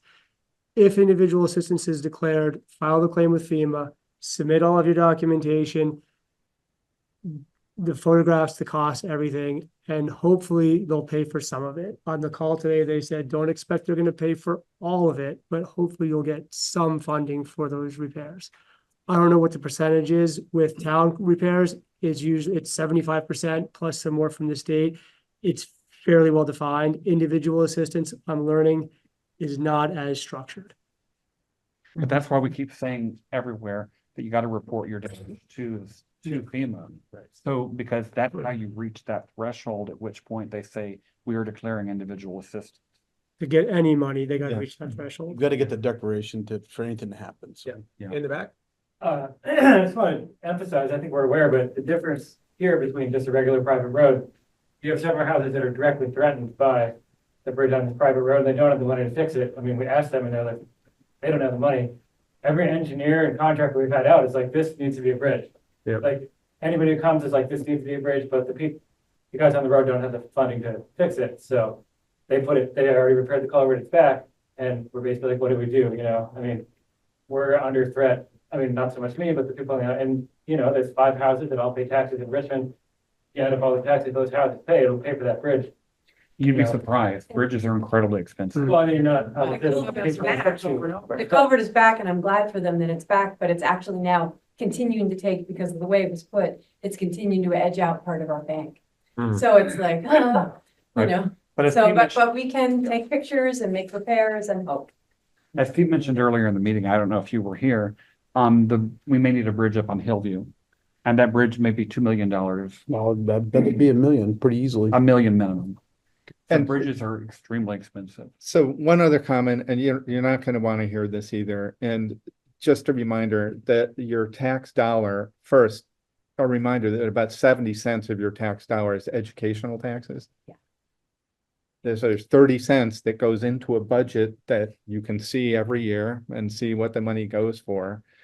It does not include currently either funding or authority to fix private roads. That's the fundamental problem that I face as a member of the select board here. And why at times like this of disaster, that we tend to look primarily at federal sources. And For- state. Well, the big money comes from the feds. Yeah. FEMA is where the real money sits. And if you follow any of this in the national media or Vermont public, you also hear that FEMA is not known for its nimble response to anything. And that's the conundrum we have. The big money is sitting at the federal government and it is not nimble. It can take 3 years for them to cut a check. We haven't got anything from last year yet. And we got the check for the 2019 culvert washed out on Thompson's Lane this year, correct?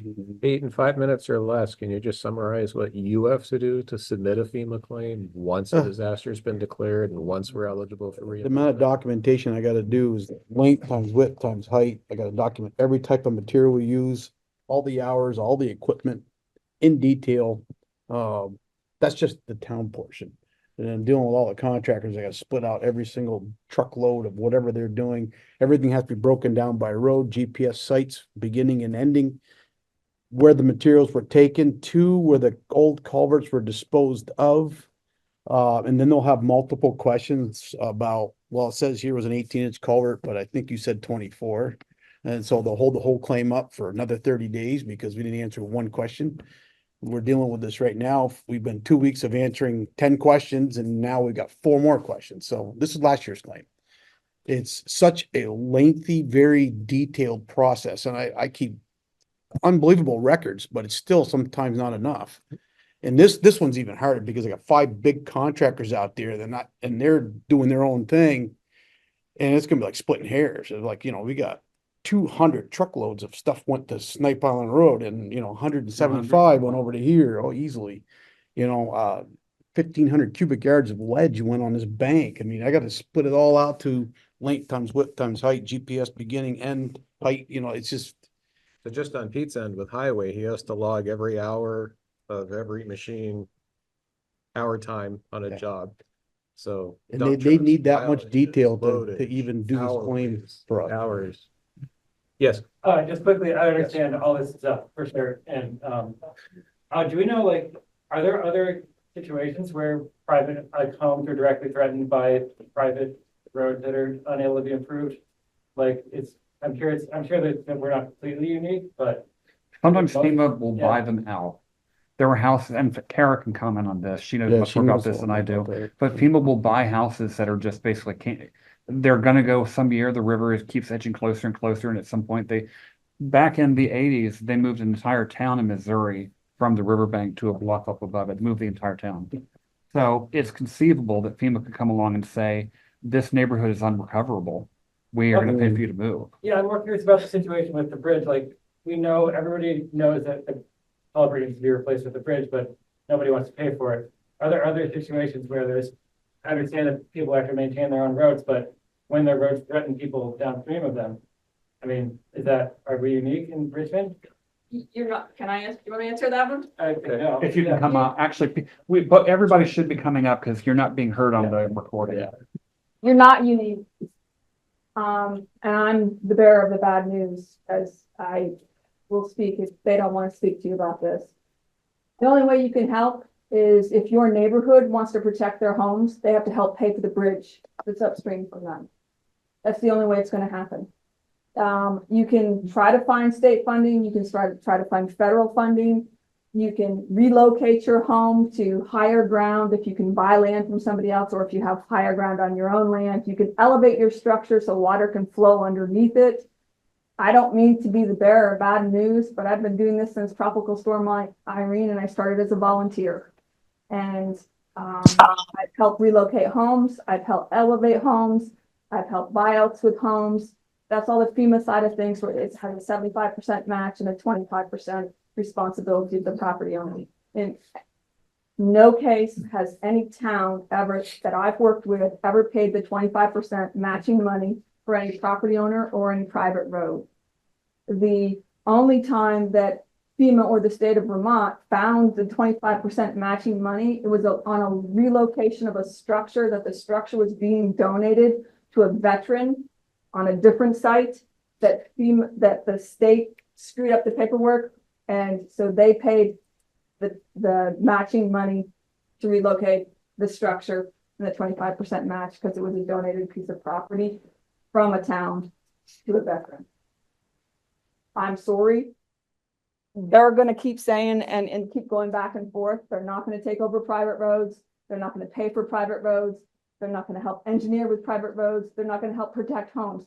And that program that Josh just mentioned is the #1 way to go if we can get into that for homes, to help the banks, the stream banks that you have near your homes or that are cutting off your homes or damaging your homes. Burn the banks now if you can. If you're afraid, We're already working on that. PTSD is an issue for some folks too, because the minute it rains, it becomes an issue. Please take care of yourselves with that as well, and recognize that. Thank you. And I think our community knows that we're pretty aware of this. You know, I don't want to jump ahead, Shay, but I think we're pretty aware that you guys can't just pull this out of a hat. I think we just need to be really clear about what our options are for that neighborhood. Right. Are any folks here from O'Neill Drive? Yes. Okay. And I think to be clear, the ask is not to take over O'Neill Drive. It's to take over approximately 100 yards, if that, of O'Neill Drive. Including the water channel. That's the water channel is that's the main that's issue. the I mean, problem. they have private road issues just like anybody else has private road issues up the road. Right. But there's a private road issue that's affecting 11 people downstream that have nothing to say about the private road. So it's an issue of the commons. From our perspective, it's an issue of the town. Cause the bridge is way cheaper than 11 houses. If people are we need people to come up if they're gonna talk. I just. Julie's had her hand up for a while. Go ahead, Julie. So yeah, Julie. No, sorry, I didn't mean to have my hand up. I okay. forgot to put it down. I'm Jason McCune Sanders. I live on Lily Pond. Just to finish, I'm curious if there's other people in a similar situation. It might make sense to get a group of us together to be like, oh, there's, 5 roads in Richmond that private roads that don't have the money to fix their bridges that are threatening houses downstream. And maybe as a larger group, we could find some federal funding more effectively, or at least, come up with a number or quantity A of. louder voice that way, for sure. I Yeah. mean, it doesn't hurt. So that was really the nature of my question. And I'm curious if there's others, if you guys think of people or other roads, because it doesn't seem like it's that common. It seems like usually the private roads kind of have their own, it's their own thing, but in some cases they're affecting people downstream. And there's currently no vehicle to kind of, take responsibility for that. Well, I spoke with somebody from Plainfield this afternoon who lives on a private road, and there was a bridge that was washed out. And she said there are other roads in Plainfield, and they're in a similar situation. Plainfield can't even restore the public road to the private road. So there may be opportunities through the state or federally. We can certainly help try to coordinate that. Yeah. I mean, maybe it would be helpful, because I know we're running long on time here, and we appreciate all your perspective. It all makes sense, right? But we're still not getting resolution to an issue that affects a lot of people. 21 homeowners in this town, small town. Can we just maybe it's Josh, just run through the steps we've got to take this sort of one level up from the town perspective? Cause I think that was mentioned, but then we moved on to some other things to try to help bring this part to some conclusion. When we get to G, we're going to touch that. Well, I mean, I don't really know. Honestly, I don't know what the answer to this question is. I don't know what's the pathway to follow. I just wrote down and see to follow with VLCT. Are there any state courts or anything that, like, how does one private property owner compel another private property owner to make a change to a waterway crossing? I've never been asked that question before. I don't really know. I could follow up with VLCT, one of the cities and towns, to see if they've ever heard of that. I mean, yeah, I was thinking like environmental court, but I don't even know if that governs it. Like, I'm not really sure where the legal liability or authority lays. I don't know. I think Kara outlined it perfectly. She was point blank. You got to pull your resources together and do something. My question was to folks from O'Neill Drive, do you have a homeowners association there? So that's another problem. So you're not contributing money to a pot for maintenance. Oh, We have a road association. Oh, you do have a road association? Yeah. Okay. Yeah, I mean, I don't know, as an association, you might have a little more borrowing power to maybe take a loan out. You have to put it on everybody's mortgage or something, but I mean, it needs to be done. It needs to be done. It's affecting downstream. It's pretty clear. It's outside of the town's right of way or responsibility. And the longer you wait, the likelier that you're gonna have a bigger problem. Especially Lily Pond Circle will be completely impacted. And the other thing is, you don't want to be cut off from emergency services. I mean, how long did you go without any access? If you had a structure fire or need an ambulance, Right, you would can't have take a fire bigger. truck through somebody's backyard. Well, exactly. So, I mean, so it's pretty critical that crossing gets fixed. In my opinion. David, you're saying we could? We tried, it didn't. So Take I'm it through the Nicole, mud. sorry, Go ahead. I'm Nicole Davis. I am a resident on O'Neill. So as part of the EWP program that we are all going to be investing and exploring more, if we can prove, I mean, we as O'Neill residents are not opposed to putting a bridge in, okay? So I just want to make that clear. As an engineering, I'd like an engineering perspective. We haven't had, the bridge that has been there has lasted over 2 decades. I'm not saying it's perfect.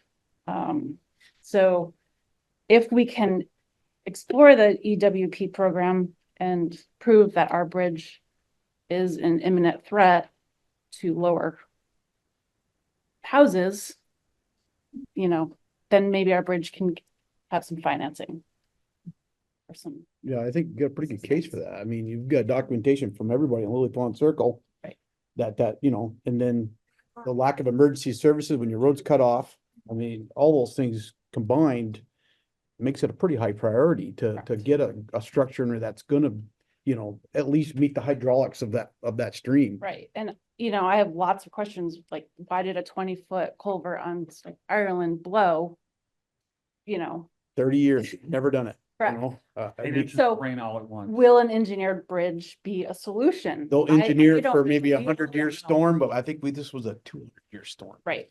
So, Jim.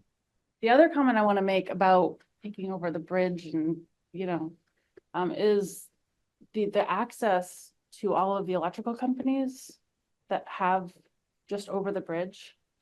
So I think there are like 5 different electrical Oh, companies. Vermont Electric goes up through that way? There you So go. we were 2 weeks without passing. We Did you went, have power the whole time or? we had power. Do Our you, houses are not in a flood zone. It is the bridge that washed out. so we Okay. did not have a I didn't flood know zone. if the power lines came down already. No, but I'm just saying, if need be, I don't know how that is. I know they have a right of way to go over our road. And they did a lot of work up there, but if there were something to happen. well, this is my question. Do they have an easement to use O'Neill Drive for their high tension lines? Because I know they worked on the other I'm side. assuming they do. They very well might be able to help you a little bit with that. I don't know. Yes, if they have an easement over it and they Yeah. have to maintain it to get to those power lines, so there's your money. Yeah. Then they have. Goes through, it's your property. But does it go over that bridge? So have right of way. They need to get very large equipment in there to put those towers, those big 50-foot poles up and stuff and maintain them. Do they have an easement over this bridge? Right. So that is what I've been curious about, like, all these years. Check it out. Yeah. And who do I contact? How would they tell the power company to take Read the deeds, read the deeds, read the easements, see if in the easements it says anything about that they have to maintain access across O'Neill Drive to get there. They have to help maintain it. They probably do, and it's probably spelled out. If they've been using it, They made sure for their own benefit. Well, yeah. Turns out Read that- Okay. even if they help you, Town clerk. portion of it's better than nothing. And they've got a lot bigger resources, you know. Right. Is it Vermont Electric Cooperative or Vermont Belmont? Electric, I think. Both, It's both, they okay. both had vehicles up there. That's even better. DMP. That's even better.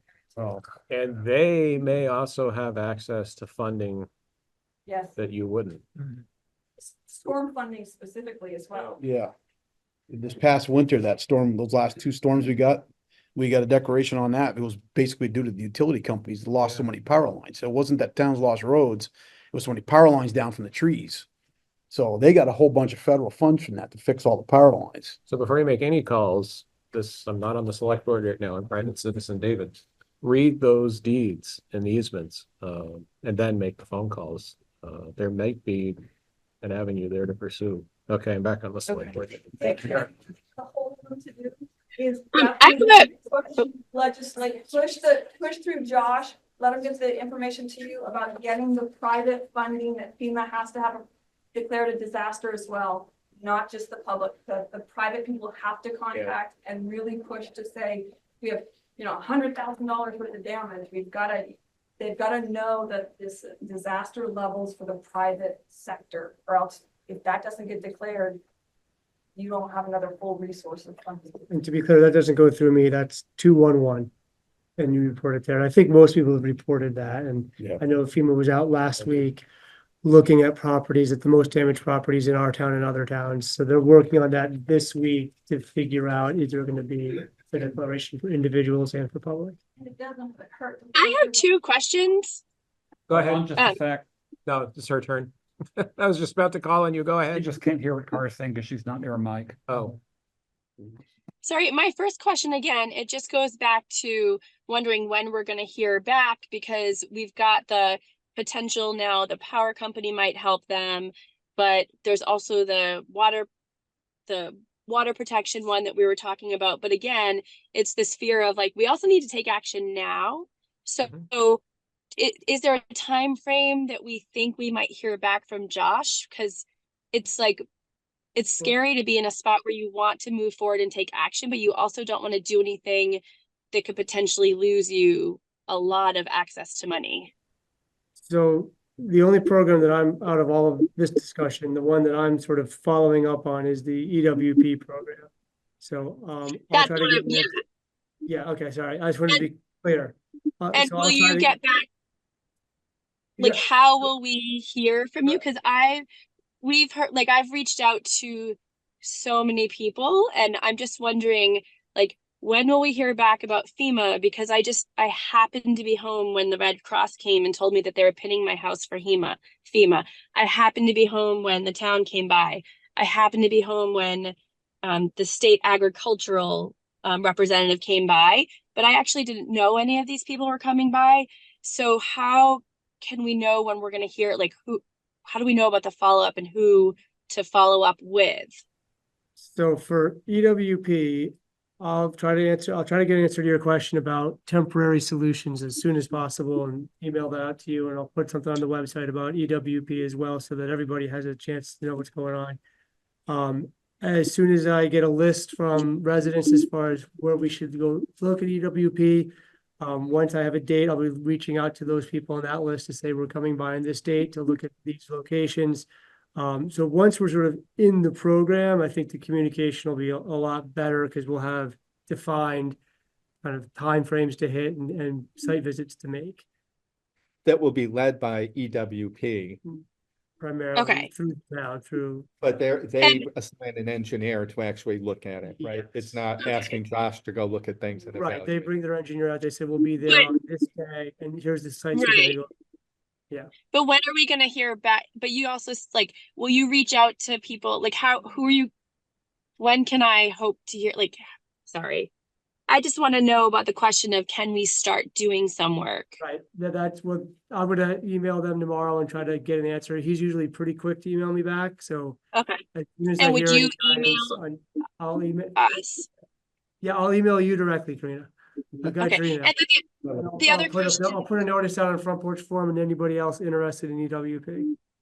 Perfect. And then you were talking about a website. Which website are you referring to? So I'll start a page on the Richmond website about the EWP program and try to collect feedback and post information there as well. That'll be on the yellow section now. Yeah, I'll put it on the yellow section along with all the other flood related items to call attention to it. And as Okay, far thank as, you so much. yeah, and as far as FEMA, I mean, I'm kind of waiting with everybody else to see if there'll be an individual declaration. And if there is, then I'll try to figure out how individuals get in touch with FEMA and give that information as much as I can. But that's going to really be individual to FEMA direct. The town won't have a responsibility in that. I'll try to facilitate as much as I can and give information, but that's going to be individuals to follow up on. Okay, thank you. I just don't know how to put my hand down, so ignore my hand. Josh can. Julie, go ahead. I should figure it out. You're muted. Julie, you're muted. Julie, you're still muted.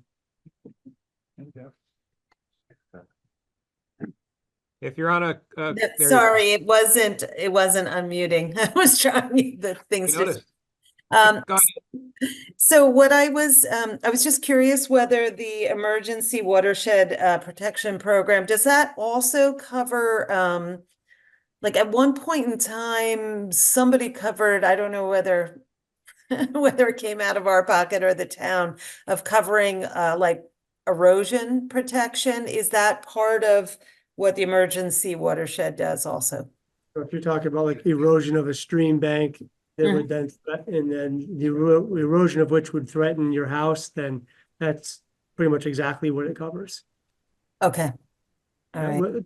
The question about O'Neill Drive and the bridge, I don't know if it will cover that. I'll certainly put it on the list for them to come look at. But I don't know if they cover structures.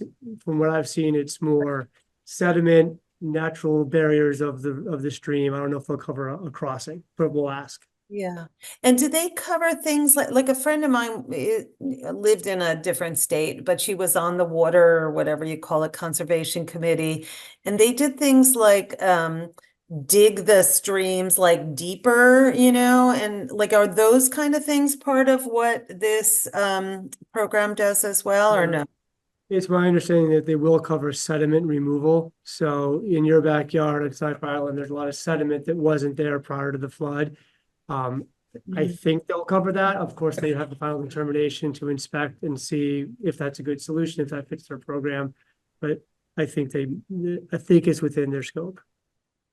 Okay, yeah, I was just, trying to figure out creatively if there's any way of changing the whole, sort of structure of whether it's going deeper or something to change the stream so that it's not, I'm not being flooded every other day. And again, that's sort of, I'll leave those details to the EWP engineer. I don't know if they can change the route of a stream. I think they can kind of try to keep it where it is or put it back where it used to be. And some of that I think will ultimately have to be working with Chris Brunel for authority to do some of this work as well. Now we're getting a little bit technical where I don't know all the answers. So I think there's a possibility. We'll have to ask the experts. Thank you. Okay. Just back to the list from last week, I know we've sort of already covered, but the second agenda item that we brought up last week or to ask the select board was funding for a short-term solution to allow access to O'Neill. That has already been done. Understand, that's not a town position that the town is taking, that they're not going to fund that. We did ask for a post-mortem of the town's disaster response to Snipe Island Brook flooding, which the specific issues there were fire truck chose to turn around because presumably there was a bigger issue somewhere else. But one resident was left sort of stranded and had to get swift water rescued because the fire department could not get to them or chose not to get to them. And we want to understand what happened Why there. don't we pause that one? And I don't think we're going to do a full review of postmortem of everything, but I understand there was actually a swift water team response that went to a more pressing issue in Bolton. That's what Adam Wood told me somewhere in the last But week. we've or got two, Jerry but- Levesque from. But the we fire have Jerry department here. sitting next to you, so. Gerald Levesque, Assistant Fire Chief. On the night of the flooding, we called a swift water team that was stationed at the Waterbury roundabout. And they were headed to Red Barn Lane. Since they were responding, I received a phone call at the fire station that the people in 41 Red Barn Lane were safe. They were on the second floor, and we did not need to respond a swift water team there. So I diverted the swift water team to Hillview Road, where I had 2 cars trapped between 2 washouts. And unfortunately, the swift water team could not make it to any worse. So we were headed a swift water team to the Red Barn. And as Richmond firemen, we are not swift water trained. The driver of the fire truck pulled into Red Barn Lane, saw the amount of water coming down through there, and him and his partner elected not to take the chance to drive through it. We tried to do that once down here on Esplanade Street because we had some people that we had to get out. And our fire trucks are not built high enough for intakes that we can't go through deep water. And we tried and messed up the truck. We tried and we lost the truck for a We couple pulled it out weeks. with a bucket loader to save the truck. It was a brand new, $700,000 truck? Was its first call. No, that was- We had to pump out all the oils and had to do all kinds of stuff. Luckily, we saved the fire truck, but had we not done that, it would have been a total. So that was engine 2 on that call down here. Oh, okay. Our new utility truck, I dispatched it to West White Hill because West White Hill was getting washed out.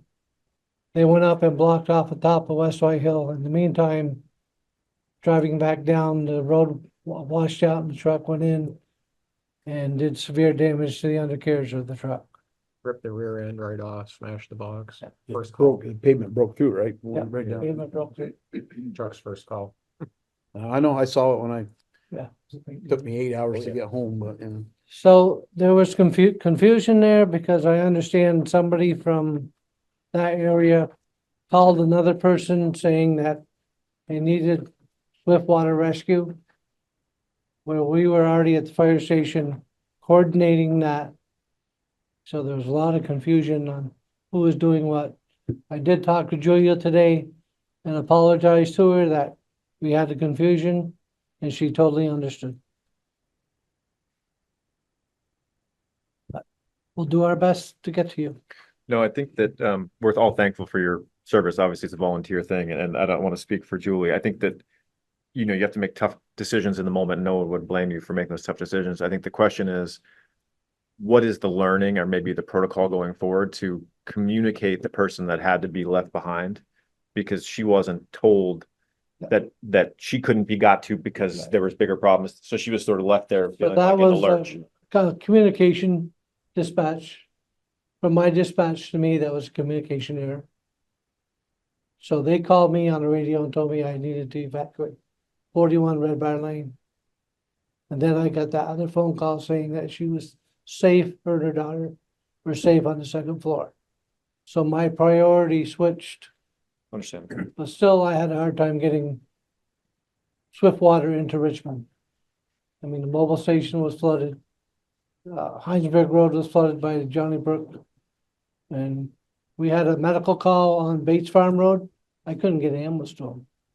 Some of the firemen from Huntington walked in with one of the Richmond firemen to check out the patient. She happened to be fine, which is a good thing. Yes, we do make tough calls, but Can I add some information? Yes, come forward. I'm Ernie Buford, a resident of Lily Pond Circle. The Swift Boat Rescue Team did show up at Lily Pond Circle that night because they escorted me and my children out.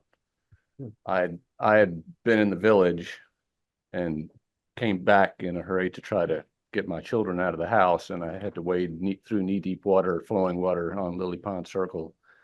And I made it in, and we were gathering things and trying to determine how to proceed. And I knew that the team had been called to mostly respond to Julie. But we started to try to walk out to the highway where there had been a fire truck and where my vehicle was parked. And the team was at the end of our driveway, and they offered to boat us out. And we told them we thought we could walk, and they walked along with us to make sure that we were safe getting back to the highway so we can get in our vehicle. So appreciate that, and appreciate all your that's efforts as information well. I didn't know. Yeah. So, And I don't know what Julie's communication was with them through all of that. I assumed that well, I did she talk was to in her touch. today. Trying to comfort her. Yeah.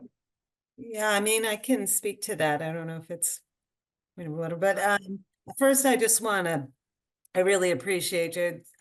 You came to my house and we talked, and I'm super appreciative of the fire department and Swift Boat, team, etc. I think so. Just just in terms of clarity, it sounds like I totally understand that you had to make decisions around priority and all that. What happened was that as my house was fastly being flooded and I had several feet of water coming into my house, I was texting my book club, and one of those people was friends with somebody on the Swift Boat water. And so I didn't know what was happening. I saw the fire trucks come and then I saw them leave. The 911 folks had me stay on, and I said, well, I just saw them leave. What's the plan? And she just told me to breathe, and so didn't come up with a plan. So I think that was the hard part for me. But the Swift Boat folks called and said, oh, so-and-so, this woman from my book club called, and so we'll come to you. But I didn't realize that you had also coordinated with them. And so I think it would have helped me, in that moment of panic, seeing water, just flooding into my house, to just know there was some plan, or that these other folks are being rescued first and will come after. I think that would have alleviated, some of my concerns. But I'm really appreciative, that you folks were trying the best you could. Well, thank you, but sorry for the communication breakdown. Yeah, well. Jerry, I have a question. I know that we're chronically short of firefighters. Would more bodies on the fire department have helped that night? It's hard to say because I was at the fire station and I took the word of my men that were out there. They told me that the current coming down through there was unsafe for us to do that. Mhm. I mean, the two gentlemen stuck on Hillville Road, we did not attempt a rescue as long as they were still talking to us. Well, my point is more when we're talking post-mortem of our disaster response. Yeah. A town that has insufficient firefighters is not prepared for the next disaster. Correct. And that's something that every town in Vermont, I'm on the Vermont League of Cities and Towns Public Safety Committee, trying to figure out what we should be asking the legislature to do. And every town that's represented there has the same issue, except for the ones who pay their firefighters. And even then, they could use more volunteers to flush them out. If we really want to be prepared for the next disaster of any kind, we need more volunteers. And we all have the same story, you know, well, I work, I've got kids, but Jerry and some of the folks in the fire department are not going to be around forever. Correct. And so it would be a very good idea if people could start that conversation about who could volunteer for the fire department. I mean, that's what it comes down to. Men, women, young, old. At some point, we just need the bodies. Need the bodies, you need the training. Absolutely, you need the training. Training Training for- is not casual, but For any type of water rescue, I mean, we're not equipped for it. We do go to the gorge and we do go to potholes. But that's just to support the technical teams that come into town. right. So since I think we're all kind of, I mean, we've had 400-year floods in 12 months. Yeah. Depending on how you count things. This is something as a town, maybe we need to look into starting our own swiftwater rescue team. You know, we need people to help staff that, and we need people to get the training. And that's something the town cannot snap its fingers and say, poof, it's there. It's not something money can just make happen. You know, we need people to step up, and that's the sticky part because we're all busy. All right. Related question, slightly different, Jerry. If you could remind us where the swiftwater rescue teams in the state are, how many there are, where they're from? There's one in Colchester called Colchester Tech. There's a high angle team out of Stowe. There's a Mount Mansfield. Virgin's Technical has a Swiftwater. There's 2 or 3 in the southern part of the state. There's only like a handful. It's a pretty specialized, intensive If the weather, specialty. if the weather service can predict that we're gonna have another issue, they pull them in from New Hampshire or Pennsylvania or all over, because Vermont goes there when they have a major event. But Thank you. yeah.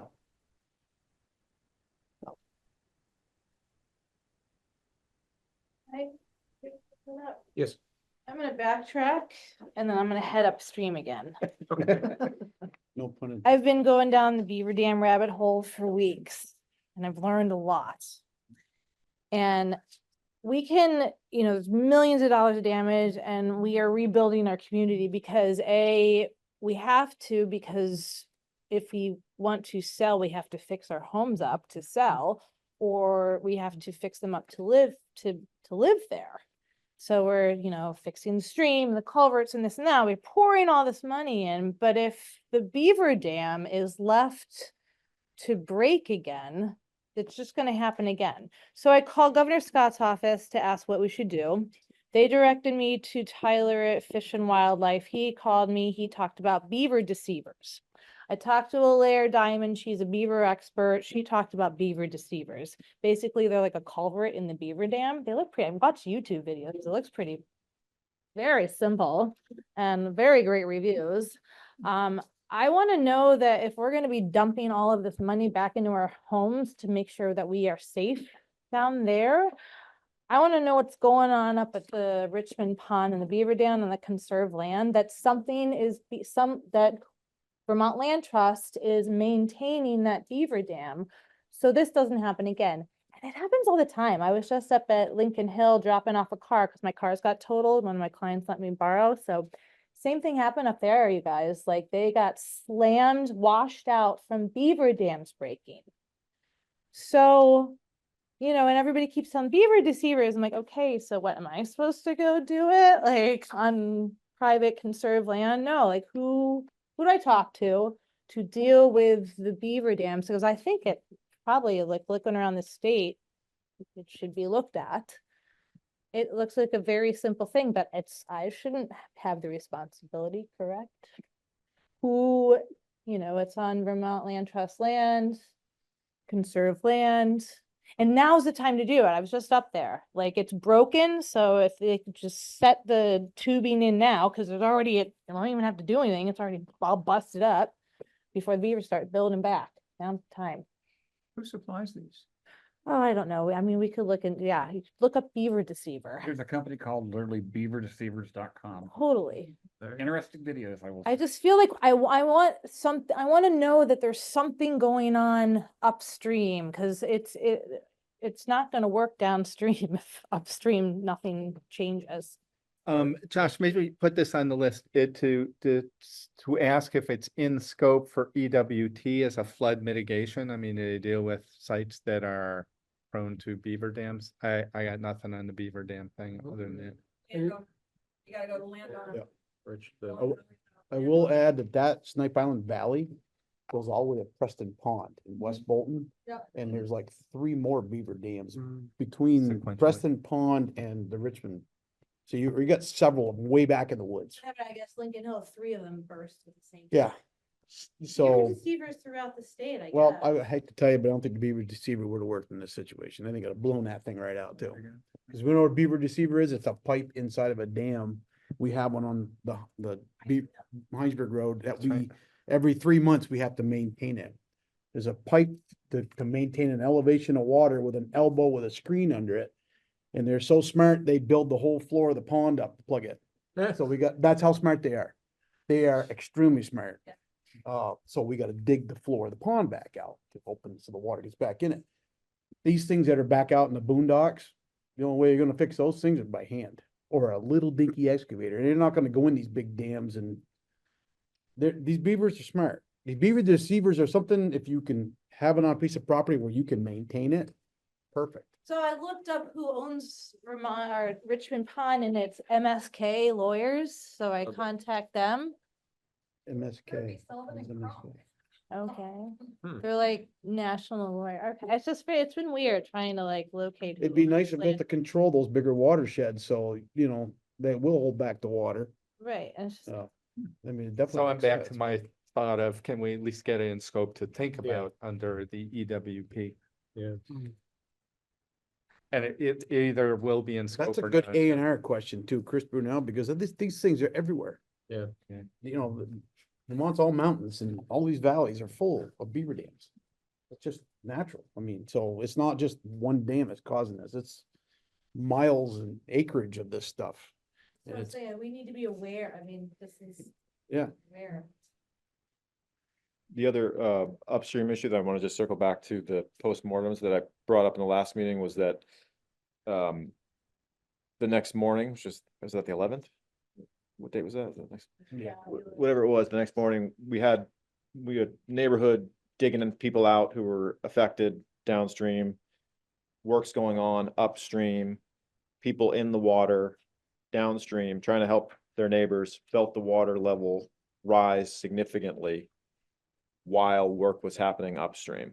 The assumption of the people in the water was that something happened upstream with the work that was going on probably Snipe Island Road in and around Snipe Island Brook affected the water level downstream and put the people who were in the water at risk.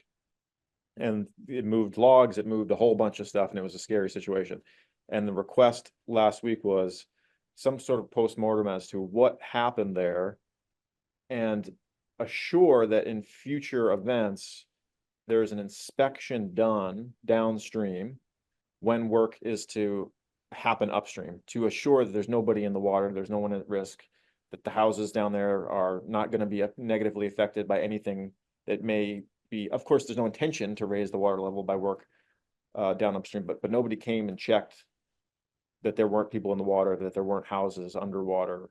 The work was just being done and it was negatively affecting the people below. And there was a lot of frustration and fear coming out of that amendment. We wanted to make sure we got some resolution or some sort of postmortem was done on that. It doesn't have to be for this meeting, but obviously we want that question answered because people were very scared about what happened there. So I will tell you, the water was never dammed up by any contractor and then released, because that's the only way what you're claiming would have happened. The water bypassed the culvert because it blew it right out. And it ran and ran and ran the same course, the same valley that it runs into. It didn't go up over another mountain and come back. So they put the culvert back in the live stream because they couldn't divert the stream. There's no place to put it. So the water flow never changed. They went through two culverts. They did the lower one first, and the second one was 8 feet in the air with a concrete wall. The water was going around it. They filled it in, put the water back through it. But they did, the only way to claim that the water all of a sudden jumped up because of something the contractor was doing would be that they dammed the water up and then released it. And that's just not the case. We did talk to the contractor and he said, there's no way. I mean, you can't stop that amount of water. And there's no reason to stop that amount of water. So I don't know where that claim could come from. It's not It a may claim. just, It's well, not- no one's I've no one's heard this a few pushing times. blame. Okay, The point here is something happened that obviously wasn't intended to happen. could have been the beaver dam. People were put at risk. Could have been the beaver dam, but there was employees of the town doing work upstream that could have affected people downstream, and nobody inspected that there was anybody downstream that could have been at risk. But if It what seems we're like that's saying here that straightforward the to just do that. construction there did not dam something, wouldn't have impeded and then increased the flow. I think it's more a matter of them clearing debris and releasing the water that was already there. Yeah, I mean, There there's wasn't a blockage. It blew right around the culvert. That's what you're saying. That's what I'm saying. They would have to block something and remove it. But there were trees down. trees everywhere that they had to blocking the move. flow, and then when they removed the debris from the river, there was more flow that was released. They sped it up if they weren't. As Yeah, opposed to the water unblocking was it. still getting through it. It was the same amount of water. They didn't have it. It wasn't ponding behind it. But basic hydrology, I mean, basic common sense and safety would say, you've got to work downstream to upstream. Well, you you can't, got but it's to. all private land, first of all. And secondly, But nobody from the town even looked if there was anybody there. Like, we're just talking about basic safety protocols going forward. No blame, but like going forward, you gotta check downstream or else people could get hurt because people almost got hurt. Like, it's just basic safety. That's all we're asking for. Not blame, postmortem, basic safety. How do we make sure that work happens in a way that doesn't affect people downstream? So Because how much it happened. water are we talking? It rose a couple of feet yeah, over what width? Both lanes, both streets, the whole bowl. I mean, I'm thinking the volume of water. How many cubic yards of water are we talking? 1,000, But all, 10,000? but all the standing water that was on Lily Pond and Red Barn, that went up by 2 feet. Is that what you're saying? probably not throughout that whole basin. Okay, but that's in- just what we're trying to clear. In the area where people were, I don't In the know what you brook? want to call Molly's house. What's In the your brook address? area, Molly? or- Near 65 Lily Pond Circle. Okay. The water raised significantly in a very short period of And time. about what time are we talking? Right. This is the morning of the 11th this happened? This is the morning 11th. And Jackie, I know that you're on, Jackie. I don't know if you can You got a time? pipe in on the time. I don't know the time of day it was, but it was in the morning. Like And before we noon? can follow it up with, We didn't have a contractor even start till. we can after follow up that. with He clarity. called No one was us. working up there at that time, is your He, point? he called us because he was going to a project beyond those washed out No, areas. and couldn't there get to was it. 100% people working on Snipe Island Road when this happened. Yeah, they were mobilizing to do a bridge up there on Snipe Island Road and couldn't get to it. They contacted the town manager contacted me about, hey, we've got a contractor up here who wants to do this work, and he can't, he's already up there. But it was bridge work. This not is the culvert first work. day, this is a Thursday before noon, you're saying? I have a video of when people were in the stream, including my boyfriend. There are probably 6 people in the brook on July 13th around July a little after 1 o'clock. It's the next It day. was wasn't it? that That's day. okay. Friday or Saturday. I guess I'm just gonna offer my own opinion, Sure. which is, of course, we're so grateful for everything that's Yeah. been done. And I think from my perspective, what our small community, which is small compared to everybody in the town that was affected, we just would have liked to have been checked out. Yeah. That's all. Okay. You know, and people were moving to get the road in, it was impassable. I can only imagine your phone must have blown up and you had to get a new one. Totally.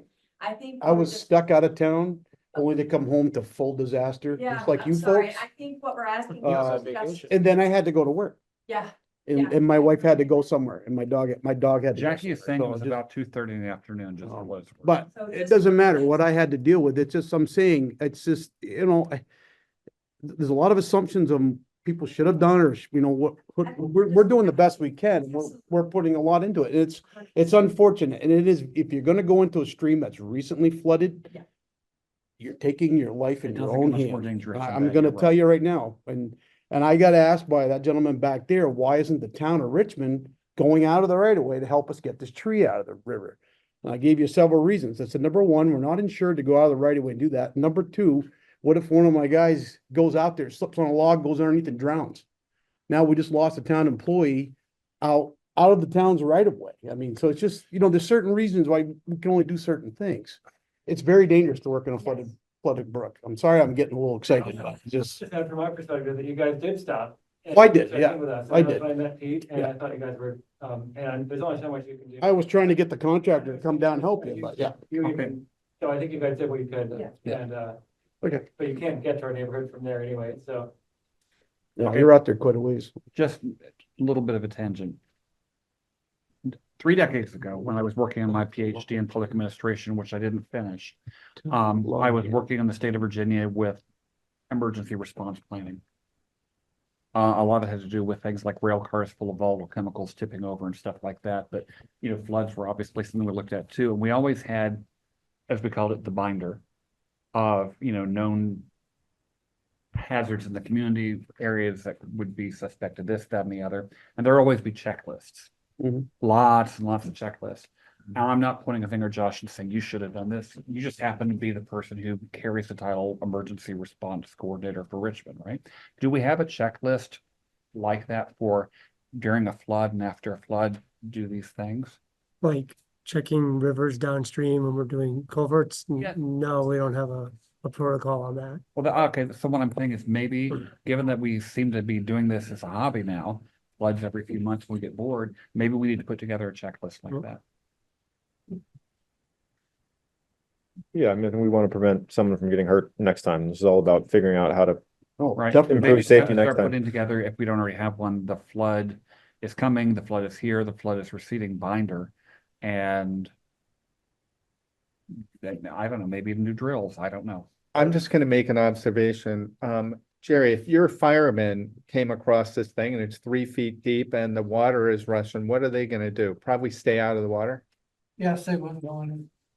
So this is really awkward, but anytime you go in water that's flowing and it's unpredictable, it is demonstrably unsafe. What if there had been another beaver pond dam that let go? Oh, While you're in the 100%. water. No one's gonna argue that. I think the point is, Well, so everybody what- can take personal safety as a major consideration. I think we should also say, let's make sure people check downstream before upstream. Were you work is wearing done. PFDs in the water? Where are you going with this? Well, I'm just going to a prudent, I Of will course, say. no one's what- gonna argue that we could be all more prudent, but and you're in a disaster trying to get people out of a river that is flooding, you're gonna take risks that are unnecessary, right? You would argue unnecessary. Our point is not that that was, risky behavior. The point is that the water level rose, something happened upstream.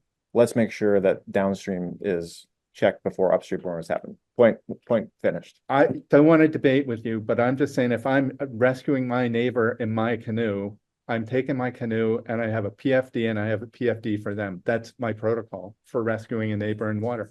Yeah, I don't know what you're talking about. Well, you said we were No one's rescuing blaming you. people in the water. No, we weren't rescuing anybody in the water. Logjam. Oh. I called that morning And I said, there's a huge tree jam and it's diverting the river straight at our houses. And Josh said, my hands are tied. My guys are all out. I get it. I got guys, all of our guys are out there with chainsaws. You know, like, are they being careful? I mean, we don't have a fucking choice, man. And so one of my friends came with a huge piece of machinery and did out. Thank Let me God. ask you about this log jam. Yeah, This is the one that's below O'Neill Drive. yep. Out of the town right away that I looked at with that gentleman. It's nothing that was up where the contractor was. It's right at Lily Pond Circle. Well, that's where they were talking about the water level Well, road. the that's log where the jam is water- there. right, and as That soon as- diverted the It was water. already They there. could It was go. already there. And as soon No, as no, my no, no, friend not ripped not it because out. of the logjam. That was No, already That there. was already. Okay, because I'm looking at that and it's a town knew about this log jam, so I like. So So- Enough, and I followed up. It's confusing the issue. I guess we're splitting hairs here, all right? You know, fair. Let's be done. Can we be done with this issue? Because 100%. We were done it's until Art happened, it's started over. talking about If personal you work in safety. a live stream after flooding, you take your life in your own hands, No question. especially, just like I said, you could drown, you could slip, you could go under a tree. So I let's think just- I think Josh's point was good, was like, let's put it on the list. He wants follow-up on it. We're gonna have crews working here. Be aware now, with what actions might you have taken differently if you knew that 2 more feet of water were coming? I don't know. Wouldn't I be in don't there. know. But it would have been nice to have known that work was being done. 100%. Yeah, just stop and check in and. Hey, is there, would it be helpful to just, I guess, maybe for the town to put out like a best practice of like, if you're going to do work in the stream, probably number 1 recommendation would be don't do it. Number 2 would be if you are going to do it, wait a certain number of days until like the river settles in and like any of the larger We're debris. mixing, the request is simply better information at this point. Yes. And so I want Yeah, to, I understand this. and I'm going to go off and down, actually a pretty appropriate tangent. If you read Front Porch Forum today, you may have seen me sharing an article from VT Digger in 7 days about the VT Alert system. The VT Alert system has been around for several years, and it's what the state and towns use to say, danger, danger, Will Robinson, if you will. You can get them on your phone as a text, via an app, via a phone call, or via an email. You can be extremely surgical about the information you receive. You don't have to get the whole state. You can get Richmond, Vermont, and you can say, I don't care about this, or this, but I want to know that. Josh was using VT alerts during the flood emergency to communicate things like, no, there's no boil water notice. Yes, this road is closed and so forth. But here in Sediment County, 11% of people are signed up for VT alerts. 11%. And I think a lot of that is because people don't know about it. If people were yelling at some of us during and after saying you weren't communicating well, where were you looking? Facebook. Town doesn't have its own Facebook page we use for notifications, and that's actually on purpose because you've got to have staff to maintain it, respond to citizen responses and so forth. That's time we don't really have. But VT Alerts is there, and it is good for saying, FYI, this is happening. Now, could we have put out an alert that says we're doing work in Snot Island Road, water might rise down below? If we'd known to do that, that would have been a great place to disseminate that. But in the short term, that's my advice to everybody in this room, everybody listening remotely, is sign up for VT Alerts. I'm going to be putting together a video with the Mount Mansfield Community Television staff on how to sign up, because it's not just as much as here's my phone number, send me alerts. There's preferences you have to set about what you want to get. But that would be my recommendation if we do only one thing at this point to address the concerns about we didn't know what was going on, is the effectiveness of Josh sending out messages via VT Alerts rises in proportion to the number of people who are getting the messages. Karen? Jay, thank you. That's very important, and it's a very important tool for both sides. And I have empathy for both sides, for both you guys and the town crew. Just a comment on sitting back, trying to figure out what you guys actually experienced. It could have been potentially even other homeowners clearing debris in the stream up above you, and wasn't even the town crew. Pete's defensive about it not being the town crew because he didn't dam anything, and he doesn't believe that they broke through anything that was debris causing areas, just like you were trying to save your house. Totally understand that. And it could have just been other debris from other homes up there that actually they went in to protect their property and released it, and it wasn't even the town crew. Or So something I'm like just that. saying, I'm glad you guys saved your homes. I'm glad that the town was able to do and everybody was safe through this in our community. And that just came to me. It could have been somebody else clearing debris in the stream upstream of you all. So the town warning you wouldn't have done it, that it wasn't them, potentially. The question is how far downstream, where do we go to warn people that we're fixing a road? If they don't perceive it as an issue for them and they haven't dammed any water, there's not gonna be a major release of water going. So that's hearing both sides of it, sitting back here. That's what I heard, is that it could have been something else that got released. Even Mother Nature releasing it. Could happen 15 miles away. Yep, could have been Mother Nature. That's a massive watershed. Like I say, it goes all the way to Preston Pond, West Bolton, so, you know, but. So, I mean, I know we're taking a lot of time here, but I think the last issue, I think the group has done a great job sort of addressing most of the issues that we brought up last week. And obviously there's a lot of things to be worked out in the weeks to come, hopefully with the help of some state and federal resources. But the last question I think I have that we haven't really spoke to yet is the issue with Route 2. We've had, you know, the culvert on O'Neill is plugged before and caused significant flooding. We've had issues on this brook before, but never have we had this area here of 11 homes get sucked into a basin because we've always had the water be able to flow over Route 2. Route 2 was built higher.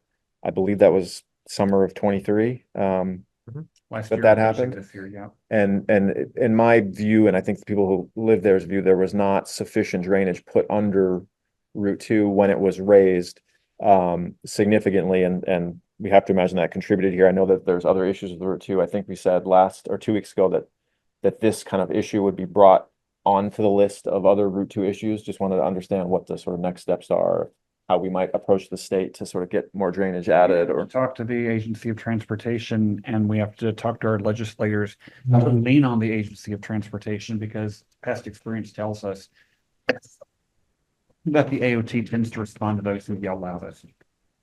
And is that us or is that the towns? That's the town. I mean, you can call your state senators and state legislature and say, this is a need. When they talk to the AOT and they say, I have had 750 citizen contacts about this, that actually carries some weight. But the town can do that too. We have people like Thomas Chittenden and Keisha Bram-Hinsdale. Yeah, we've spoken. Speed dial. Typically, we tell the AOT and then we start following up and following up and following up so they don't forget, and getting our legislators involved. And if we're lucky, something happens. Right. So I have two thoughts. One is, of course, it is following up with AOT about your work on Route 2 has made this flooding basin worse than it was before with no mitigation. More water. Yeah. Yeah. So we would like you, AOT, to help address a solution, some kind of drainage created. like underneath. And the other, this is sort of my generic response today, apparently, is can we put this in scope for the emergency watershed protection program? It's a little funky because I think it's Route 2, but it's still drainage and it's part of a flooding mitigation challenge. You have to create a ditch and then put culverts in underneath Route 2 to drain the water out of the area. They have to create the ditch though. Without a ditch, you're not gonna send water. That was my question. Is there a common ditch that brings the water there? So it's just the land is lower than Route 2. Before it just, you know, without flooding, it just sheeted towards the Snipe Island Brook. Now it sheets to Route 2, stops, can't get through. So create a common ditch, bring it to a low point, put a culvert in. And I'm just curious, I just can't remember. I know you all belong to the Vermont Association of Towns. What's the right? VLCT, Does Vermont that League of group- Cities and Towns. Plainfield, Waterbury, Middlesex must all be having the same issue. And I'm sure it comes up there. Has that group leaned on? Dumb question. You're gonna say, of course we have. No, no dumb question here, that's for sure. Ted Brody, the executive director, and the staff at VLCT are always happy to answer questions. I can send Ted an email right now and say, Ted, here's the situation that we've had. What can the VLCT recommend? What has the VLCT already said to the state about this? Yeah. Yeah. We've contacted some legislators, but we'll keep doing that. I have one suggestion, knowing how the executive branch works in Vermont state government. There's a hierarchy that ends at the governor's office. You may have noticed the governor and the legislators don't always agree on everything.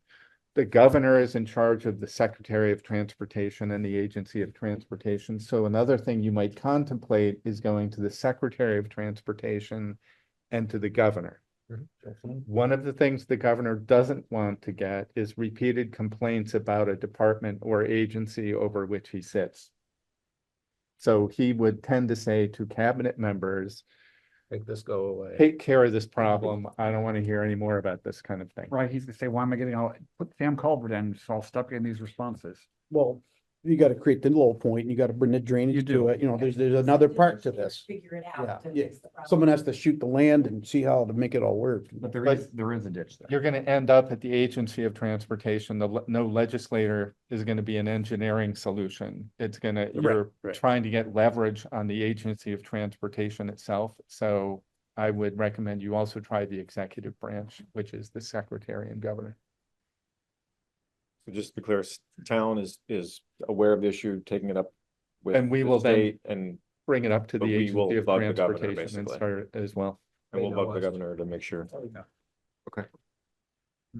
Just real quick, this is Jason McKeon again from Lily Pond. That reminds me, last time we talked about, there was like a Winooski River study that's gonna be done, and we talked about potentially directing some of that to Snipe Island. You guys are all nodding, just checking in about that. Yeah, I think we still need to write the scope of work for that. We were trying to work on that just prior to the flooding. I did check in with the engineer or the person who's helping us write that scope of work. He thinks we can add Snipe Island Brook to that. So again, we need to get back on focusing on that project. It's been put off a little bit with other things, but I think we can add Snipe Island Brook and maybe even Jones Mill onto that one. So if we can do that, we'll add it in. Let us know if we can help or provide any data, or et cetera. Thanks. Thanks. No, thanks. Appreciate you not rushing this issue along. I mean, it's a lot of time, it's a lot of commitment from you guys. We very much appreciate it. It's hard for everybody, so. Well, I Thank you mean, for we hearing scheduled that. a meeting just for this purpose because, Yeah. not because we enjoy sitting here, but because this is important. I mean, we live in these affected areas. I'm on Murray Drive. It could have been, I don't know, the water. There's a giant canyon behind my house. You need a special But meeting it just could to have deal been with my this one house. issue. It could have been my property. It wasn't, but that doesn't mean we don't sympathize. Yeah, no, we appreciate it. Thanks. Thank you. Anything else before we move on? One thing, Dave. Yes. A couple things hit me, listening to all this. First of all, we know it's gonna rain again. We're probably gonna face something like this again. And the second thing is I hear the word culvert about every 30 seconds. And is there any kind of organized program that looks at culverts? And Pete, I was can we gonna get ask you citizen earlier, input on but culverts? We've got a You bunch of mean, inspectors no, here. you gotta specify what you're. Is there a state program to go around and inspect Okay. culverts? No, They seem to be at the root of the problem for a lot. town-owned culverts, yes. They do an inventory of them, but when not Pete replaces a private. culvert, he upsizes it when he can. And Sure. I was gonna ask you this earlier, but I'm gonna ask you now. So of all the culverts you've replaced in the last 3 floods, Irene and the 2 last year, how many have you had to replace that you've upsized? That's a good question. Thank you. Very good question. I don't know the number exactly. A lot of them just got plugged and it's not that the culvert didn't function, it's the debris comes, when you get that That's why massive I'm amount of asking this water. question. They work- You gotta understand, you got standing water on every inch of the ground in woods. The Yeah. first thing that happens, it picks up all the debris out of the woods, goes right into the ditches, plugs all the culverts. And it's not that the culvert didn't do its job, it couldn't do its job. Then the debris comes after it and then just takes everything. So a lot of it is debris failure, that debris pluggage. Some of them were culverts just couldn't take the water. And that was the ones that were upsizing. The ones that had debris blockage, the culverts are still there. You remove the blockage and the culvert's actually wide open. So it's like, well, the culvert never had a fighting chance. Yeah. So it's really weird, these storms. And this storm, so much rain so fast. Water came up It picked up everything. You saw the number of trees lining these brooks. I mean, they're everywhere. That's a lot of force, just pulling stuff off the riverbanks. It's landslides wherever there's a steep valley. I mean, if you go up West White Hill, you're gonna be awed if you look down over the bank. There's 100 feet vertical all the way to the bottom. The whole road just went. And The there's a lot of highway trees down watches the there. weather. And a tree slid and everything went with it. So You go out and they remove debris Good, in yeah. the right of way. But of the yeah, Pete's culvert. right. If that stuff is coming, there's nothing your culvert can do about it. So. Do you recycle any? what's that? Recycle any culverts or? Yeah, the ones, oh yeah, the ones we take out, if we upsize them, we'll move them to another area. Where we can reuse them. Stage Just Road, destroyed, do we? no, we take them out very carefully, but Stage Road, I think we've recycled 3 already. And put 24 inches culvert in where the 18s were and driveways, just upsize that, so. No, we're trying to recycle as many as possible. Some of the metal ones that are not so good, they just get crunched up, Those are the ones I meant when I said destroyed, but. oh, yeah. Cause some just are racked, you know. I mean, so perfect example is Hillview Road, the one we're talking about, the bridge. I think that was a 6 or 8 foot diameter culvert. Just can't even find it. It's gone. So much debris must have landed up against it and just blew it right out. And it had 6 foot stones on either end of it, holding it in place. Wow. So that just gives you an idea of the force. It's amazing. Water just does what it wants. Karina? Yeah, I think this is actually a great segue to the situation that's happening at our house, which might be under G. Is that we have a culvert that's at the end of our driveway, and unfortunately the culvert failed, and as our stream got rerouted, and because of that, I know Pete was out today, he could probably speak to it better, but because of that, part of, the river rerouted and went up over Dugway and washed out half of Dugway Road, and I was told that the town isn't in a position to fix the road until the culvert can be ready to do its job, and the culvert won't be ready to do its job until the log jams and the stream that is more than 10 feet away from the culvert is taken care of.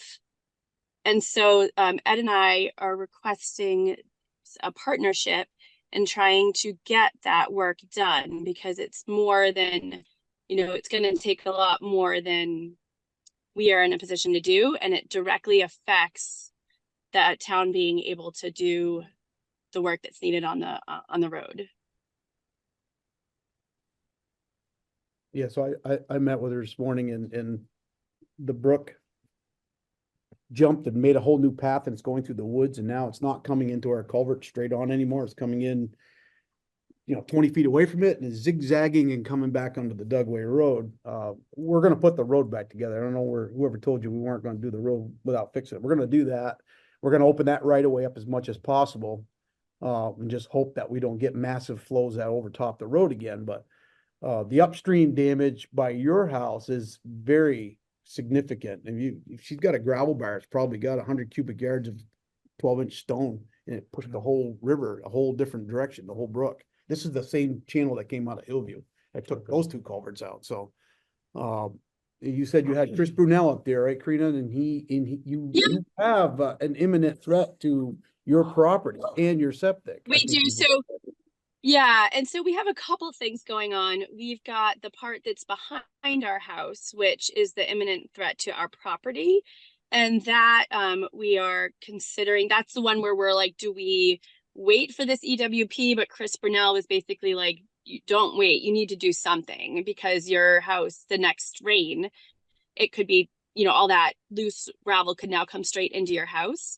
So that's one half of our scenario. But then the other half is below our house, which is what we're specifically want to talk to the town about, which is the log jams. And I guess that was my misinterpretation today, was that it when we talked, so I guess I misinterpreted what you had said. My understanding was that it didn't make sense to fix the road because of the risk of it just re-flooding again and having to re-repair it until the culvert is working. I don't know where I'm speaking to this. No, we were going to fix the road. It's just the stream has created a new channel, similar to what happened over on Route 2 over here, Willis Farm, but didn't go that far away from the channel it's supposed to be in. It's still going into that culvert. It's just going a roundabout way. I mean, we have to at least fix the road back to 2 lanes and get that water as much as possible back into that culvert. But it's very tender because the stream is not directly in line with the culvert. And we're faced with the Lilly Pond. I mean, we got so many places that got similar situations, whether it's silt backed up or logs or redirection of the water flow. But it's all out of the right of way. So this is where it gets really dicey. How do we move forward with this? And Josh mention these programs. And you're talking about the frustration of like, well, I gotta do something now. And I agree. I mean, maybe a minimal amount to just get that water away from your property to protect your property, is probably the best thing you could do. And then hope that this thing, follows through and you get funding Well, to fix your yeah, property. so that's why we're waiting to hear back from Josh is how much, like, if we start doing anything to do immediate, to fix it for the immediate, is that going to affect us for the EWP program? But I'm just wondering, can the town do a little bit more than that 10-foot the 10-foot mark that they have, because it's so directly related. The culvert is no longer, the stream is no longer going towards the culvert. For what it's worth, Mark Sadek said that the Huntington River actually came up and over the river. Backflowed it. It was just the underwater culvert. Yeah. That was all my addition. No, you're right. We have a box culvert. I don't know if anybody knows what a box culvert. It's concrete square, poured walls on each end. I mean, it's really rigid. This is a 6x6 culvert.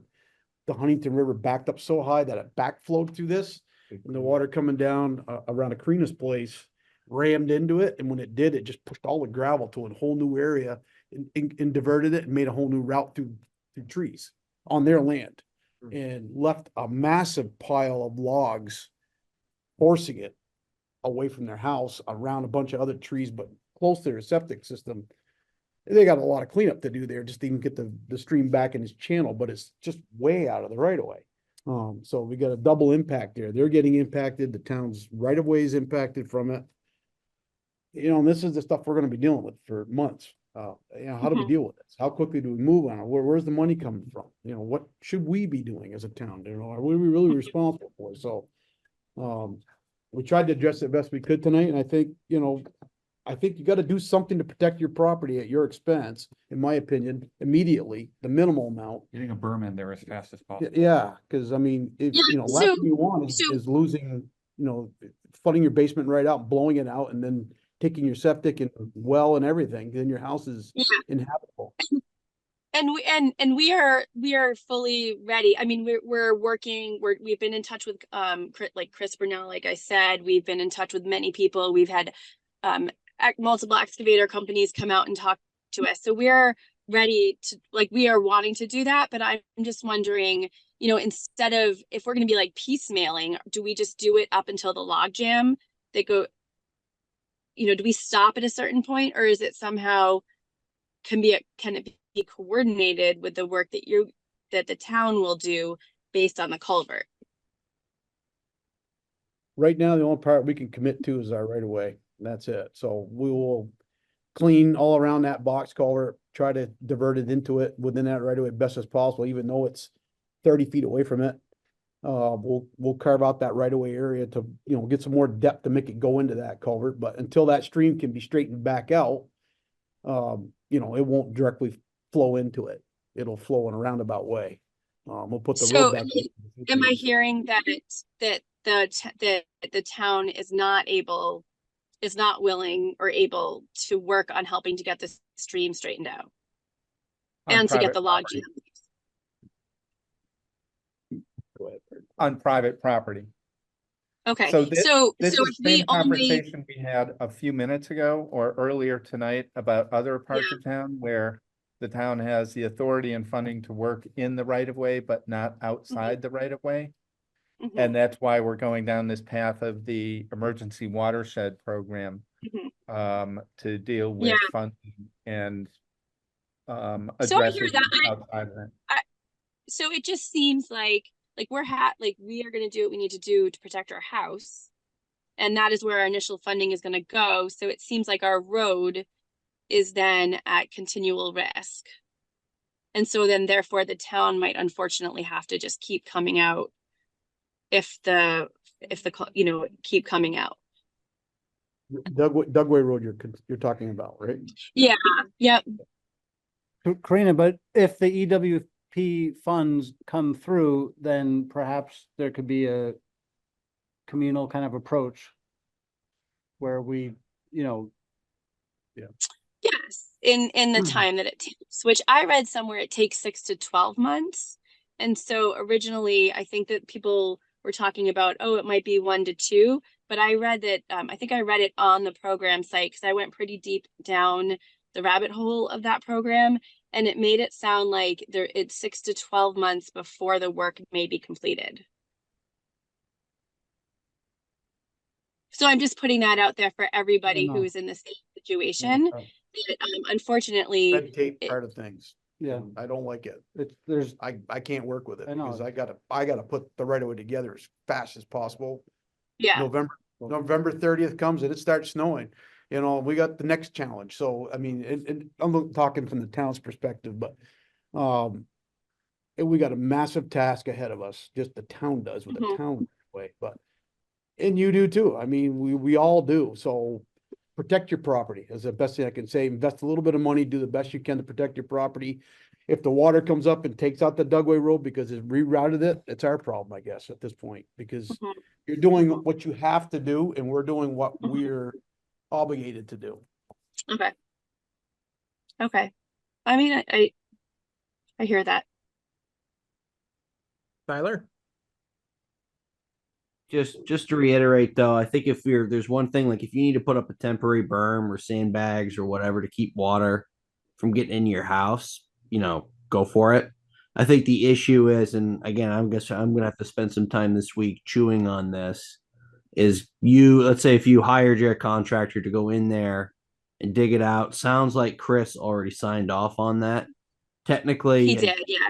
Technically, all that type of work is supposed to be approved by the Development Review Board prior to you doing it. And I have to issue a zoning permit. So that where that presents problems from an immediacy standpoint, you know, DRB meetings, we meet every second Wednesday of the month. I need the application materials about 20 days in advance so I can have time to warn it. I have to legally post the warning 15 days in advance of the meeting date. Then we have the hearing. Then I issue the zoning permit after that. I don't know as if in the flood regs, I've read through it. I've never seen a provision for an emergency stuff. We can do emergency meetings. I have not done an emergency meeting. So it's something that's a little bit uncharted and I would have to look at, but I do know at least from our standpoint, it looks like if we're doing work in there, it has to get approved by the DRB, and I also have to send it to the state to get approval by, hang on a minute, I just pulled up that section. Vermont Agency of Natural Resources and the Army Corps of Engineers if we're altering the stream course. So it's, I mean, Chris came out 2 weeks ago, or maybe he came out, I think the Monday maybe after, or no, it was the Tuesday. It was early after. I think it might have been the Monday or the Tuesday. And he basically was like, you need to get this done as soon as possible. He was like, I mean, at this point, I feel like we've even waited too long to be now. He was like, all it's going to take is one big rainstorm and you could lose the first floor of your house. no, and So, I hear you. But my problem is I got to try and figure out, again, because statutorily I have things that I have to do in terms of being able to permit things to kind of move that along. And you are certainly not going to be the only person doing this. So if we're going to get a big influx of requests for this, it's something that I'm, you know, kind of thinking out loud. I'm going to have to figure out that process, or is there a process, or how do we do that to try and move this along as judiciously as we can? Tyler, can I speak to you for just a moment? This is Kara. The only thing that these people have to worry about would be you issuing a violation because they don't have a permit. They can do an as-built. If Chris Brunel's already said, do it to protect your home, they can go for a permit after the fact that they've protected their home, because you're not going to issue a violation for them. And they don't have to worry about they don't have to worry about the fees because the select board have just waived the fees. So I think the pertinent piece of information here, and what you've heard from every official so far, is protect your home first. Permit second. You do not wait for permits to protect your home. There are such things as as-built permits that you can go for after the fact. Nobody on the DRB is going to give you a hard time about this, and I know Tyler is not going to give you a violation for protecting your home. Those are the only two pieces of this puzzle that mean anything. So everybody in this community, protect your home first, get the permit after the fact, especially since they're waiving the fee of the permit. Now, if you were getting a permit after the fact on any other kind of construction, you get double the fee for having gone in without getting the permit first. I want everybody to be clear on that. But this is a unique situation that has to do with flooding and damage and maintenance and repair.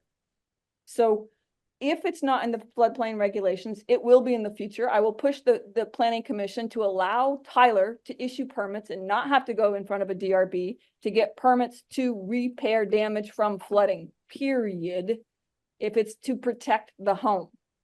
That's key. That's so important. So I'm telling you, roll the dice, fix your problem, protect your home. I'm pretty sure you're not going to get a violation from the town of Richmond, but get the permit after the fact. Kath? Thank you. So we did, we're just going for it, but the contractor we have, because we have to, said that because we were bumping up against that 30-day period, he would need to get something from somebody saying it's okay. Tyler? Okay, he just needed an email saying, I think this is fine. Yeah, and I guess what I'm gonna have to try and figure out, and like I said, and I'll spend some time this week figuring out, is that yes, that's true. We do after the fact permits and stuff like that. However, as a general rule, it's not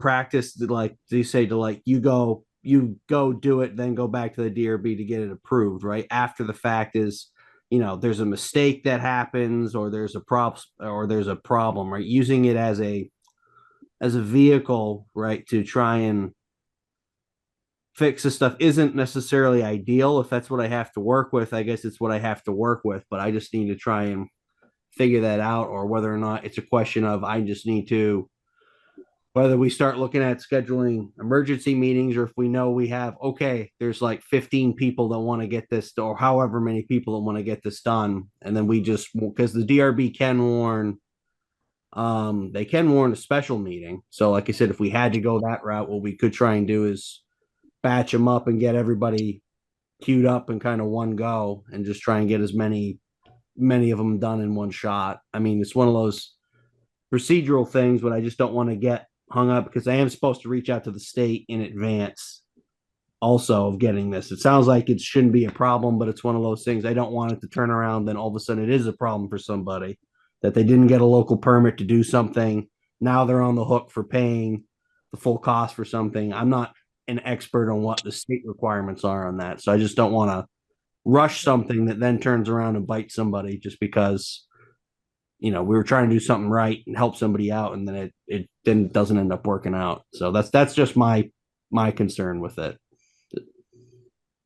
Are you talking about just a temporary measure to protect your house? Shoring up a bank. You're not talking like taking 3 acres of your land and regrading it and topsoiling it, seeding it, swaling it, moving water to your neighbors. You're talking about what you mentioned earlier, protecting your property. Right. Dredge. But it's also just taking stuff Temporary out. measures to protect your But the property. contractor won't do it unless he has a note from someone saying, Yeah. we're okay with No, that. he's abiding by the zoning regulations, but the thing we gotta realize, Tyler, and I guess you're gonna have a lot more conversation about this, but this is temporary emergency work to protect property. There's nothing, this is not a final product. This is not a full-blown site plan. This is just, hey, I don't want my house flooding. I'm gonna put a berm up, with all that crap that just came down from Right. upstream. So Exactly. Tyler, that's you- all we're doing. Tyler, you were out to Lily Pond Circle. It's the property against the stream on Lily Pond Circle. And I think that self is fine. If you want to put up a berm to keep the water from going in, I I think just need a that note from you isn't an issue. saying, it's okay.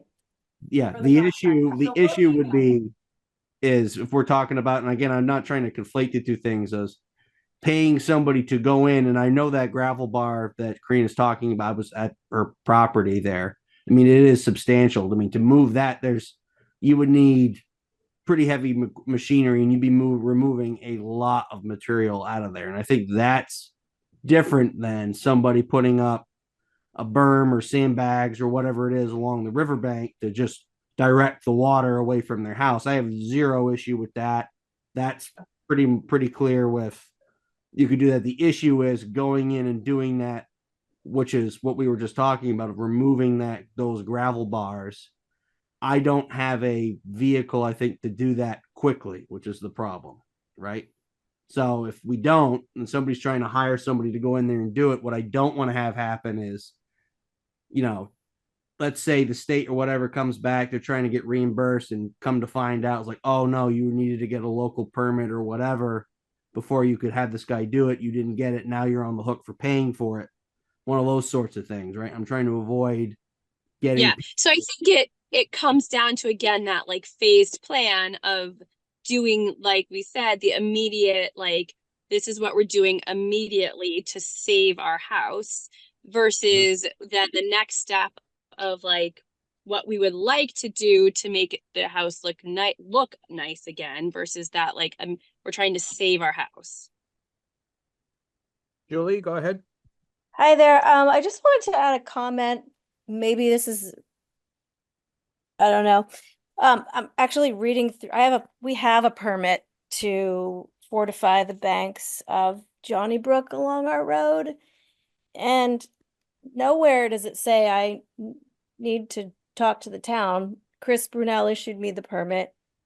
And there are several considerations involved, but one of them is that a pre-construction meeting needs to happen between me and the contractor and the A&R engineer. There's nothing in here about the town.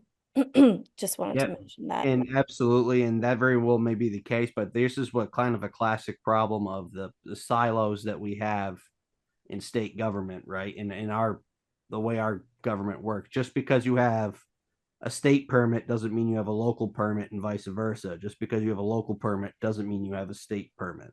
And what concerns me with it is, and again, people want to do this stuff immediately to try and protect their homes. I have zero problem with that. The issue that I'm trying to figure out with is I got to try and systematize this in some way. So like, cause what tricks me up, if you look at the floodplain regs in section 6.8.9, is that, let me see here. New dams or bank stabilization projects require conditional use approval by the DRB. So that's kind of what's, jamming me up to a certain extent, is that. So Tyler, I also have a question. If we are not officially in a floodplain, then does that not pertain to us? Because in that case, we are not in a floodplain. Yeah, and it's weird because there's stream authorization, because I know, your property is, the home itself is not. Is that, if I'm remembering, because you have a LOMA for the house, if I'm remembering correctly, Karina, but the actual property, the land itself is in the flood hazard overlay district, or at least portions of it are. Okay, I would have to look into that. I have not looked at it since we got the LOMA. I'm pretty sure that referred to just your home, which is why you wouldn't have had to have flood insurance on it, or to have to be considered substantially damaged or not, because once you have a LOMA, it essentially says that the home is, you're up high enough that your home no longer counts as being in the floodplain. However, the rest of the land on your property could still be in the flood hazard overlay. It depends on where they make that distinction or draw that box. Tyler, it sounds like you're in touch with Karina and I think Julie and a couple others. Maybe you continue to follow up with them offline, and sure, I'm not trying to sidetrack. If we need to help craft a letter for temporary, I can help sign that if that's more comfortable for you, to kind of help move the process along while making no promises. Because I want to try to get folks sort of going on what they can do. I understand your concerns about, if down the line that causes a problem, maybe we can write something into the letter about that. So people sort of know they're proceeding at some risk, but at least give them an avenue to get their contractor a piece of paper that says, let's go. So why don't we follow up with that tomorrow, and you can connect with the other landowners later. Yeah, I have some ideas on it, but okay, that'd be helpful. Thanks, Tyler. Thank you. Yay. Okay, moving on. Discussion of sediment and streams and brooks on private property. I'm against it. Which we've been talking about all night. Anybody looking for some? Right. Yeah. Yeah. Got a 2-for-1. Boy. Yeah, I mean, we have been sort of talking about it all night. Is Pete It's just the said. same issue we're talking about. And, I mean, I've been trying to reach out to various entities to understand, what is available. EWP program is one possible way. Let's see, I can kind of summarize, I mean. Let's see, so I talked to VLCT, they suggested that the waterways are waterways of the state, and the state should be responsible. Of course, I reached out to the state, and they really claim no responsibility. CCRPC can maybe help with some long-term programs. They suggested a number of them, but none of them really address the immediate need. There was something, or at least a rumor going through, that the state was looking at Jones Mill and a couple other properties like that where there's sediment at town right away, private property. How could we address that? I heard back from our contact there last week. They said, well, that seems to have not really gone anywhere. There was maybe something that was going to act quickly, but that doesn't seem to be happening. The state was also looking into, Harry at SEOC kicked up the ladder up with Jones Mill specifically. Could the state do something with that because I-89 is right there and the culvert, and the state basically came back and said, no, we can't do anything. Harry's going to continue to try to fight to see if there's something else that they could do. So I'm not really getting a lot of great answers as far as a short-term resolution to any of these problems, unfortunately. And then it does kind of keep coming back to the funding. As Bart has said, we don't really have the funding to do anything outside of the right of way. If we do anything outside of the right of way, I asked FEMA specifically, or Vermont Emergency Management, if we cleaned a stream up, would FEMA pay back? I heard that like last disaster, there was an allowance for cleaning rubble off of like private property. Like if a road clearly washed onto your lawn, we could pull it off. The response I got from Vermont Emergency Management, no debris removal outside of the right of way will be covered for this disaster. And that. But the right of way is on their lawn. Well, No, it's in my house. so, I mean, so if you're looking at, so FEMA won't pay us back, right? So that's everything from rubble on somebody's lawn outside of the floodplain to Jonesville Brook to the That's, situation. on Don last year Way. they would allow us to remove those Last year road they allowed materials us, and right, pay us for if the it was time. clearly washed off onto somebody's lawn, Like, and that's why I asked, just like, make it oh, I thought harder. there was an allowance for this, and they came back, well, not with this disaster. So again, these rules seem to unfortunately change somewhat from disaster to disaster. But for this one, I think we'll kind of keep circling back to where's the money, where's the funding, where's the authority to remove it? And I don't have a great answer other than if it's on your property, you own it, town or private, it's your responsibility, unfortunately. And our best option seems to be EWP. If we Again, get things in there, at yeah. least 75-25. I mean, for the long-term thing, EWP, that we're working on the grant for the Winooski, if we could add in Snipe Island and Jones Mill.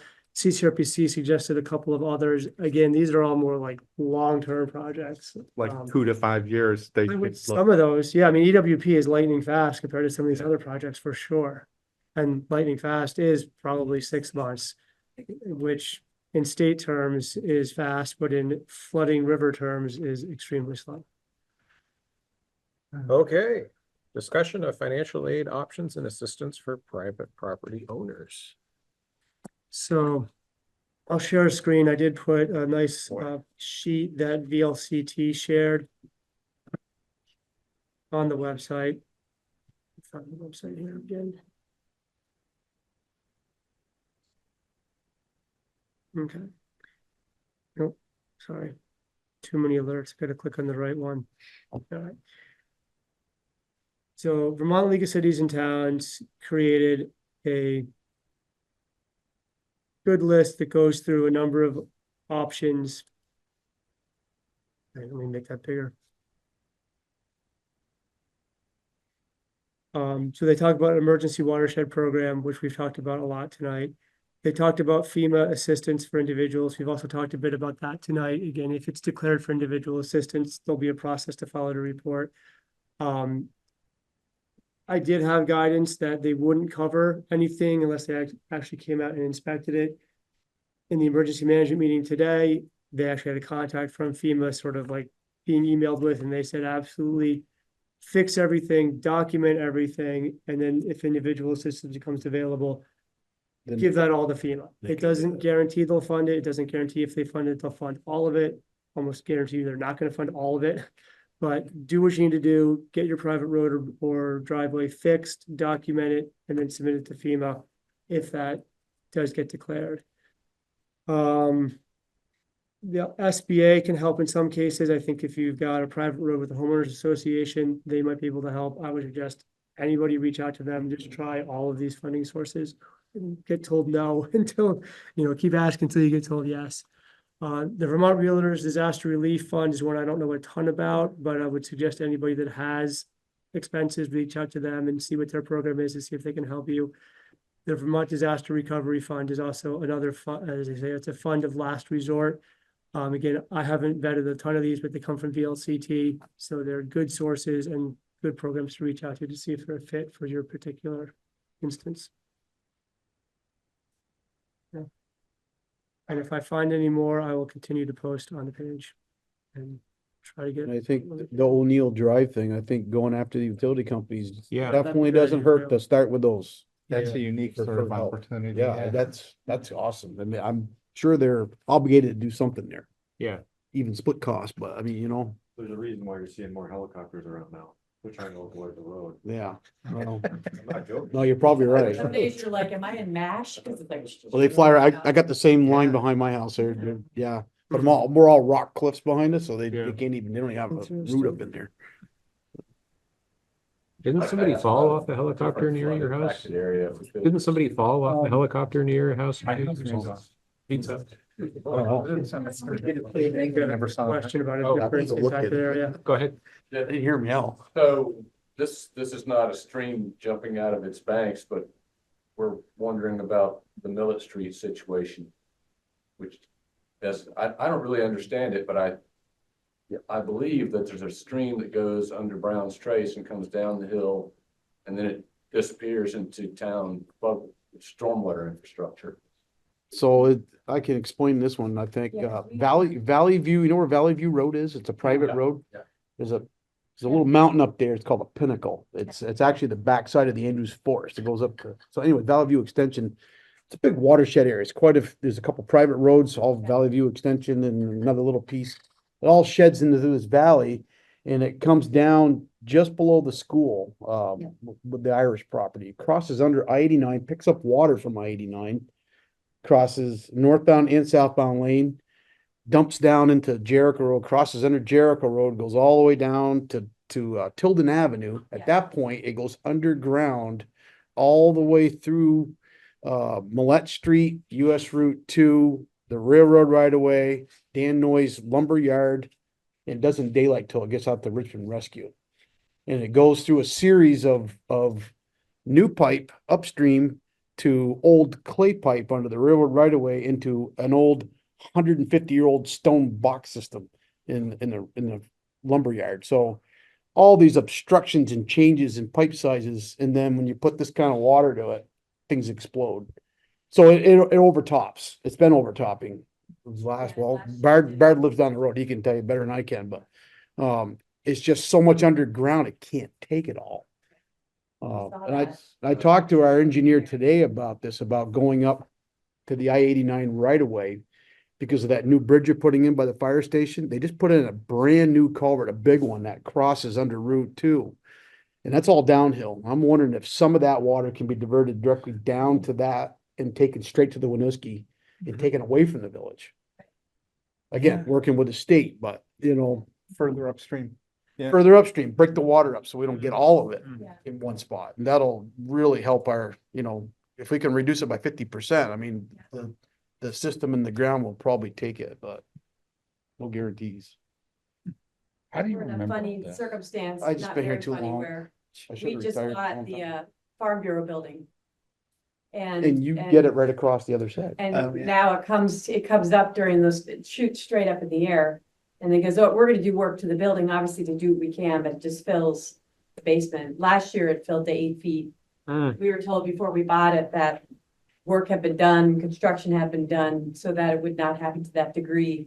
And while Ernie was back getting the kids with Swift Boat, I was there trying to dig out sewer drains and watching the basement fill again. So we're out, we're gonna go after assistance, but we're out, for a furnace and electric heater and other things. But I guess we can't build a berm on the sidewalk.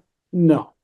No, and it You floods know- right over Route 2 too. You're It's- downhill. Yeah. I'm curious, and We gotta stop some of the water. I'm not here Trying asking to- you for money. no, We're no. curious about, isn't that nice? We're curious about ideas.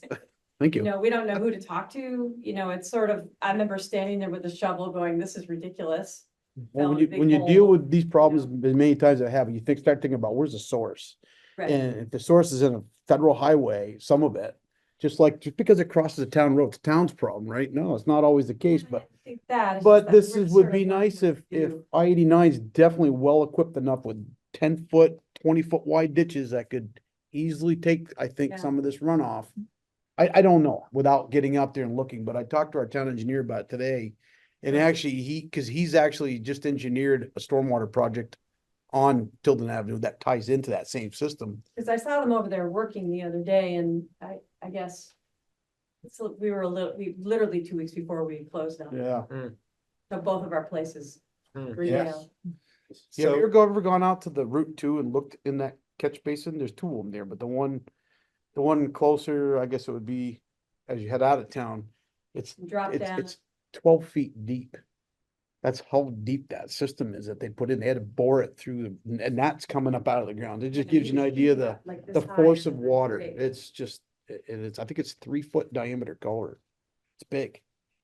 The storm drains. Just the part down to where you were at, and then it goes into an old system behind your house, that big catch basin down there. You see Yeah, well, that? it kind of goes, it went around the house in the back, down kind of little culvert and disappeared.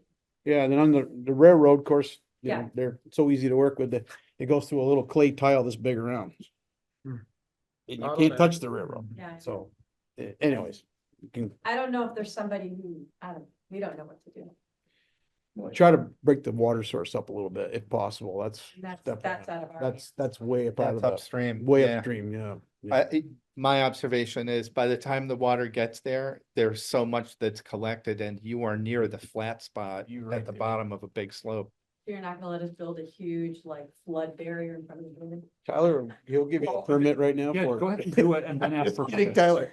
I'm just kidding. It's a joke. Trying That's to in my get a desk. joke out there. I got some in my desk, Pete. I'll break them out Oh, tomorrow. everything's out of the basement and we're elevating the furnace, but still. Flow through vents and let it roll. Yeah. Oh, yeah. There's no easy answer when you got this high velocity to water, you know, it's 8 gonna, inches of rain in one gonna hour go where it wants to go, but is, Bad night. yeah. That's not a design number. yeah. Okay, anything else? Well, since it's 8:40 PM, I would entertain a motion to adjourn. Mr. Chairman, I move we adjourn. Thank you, Lisa. Do we have a second? This is Bart, I will second.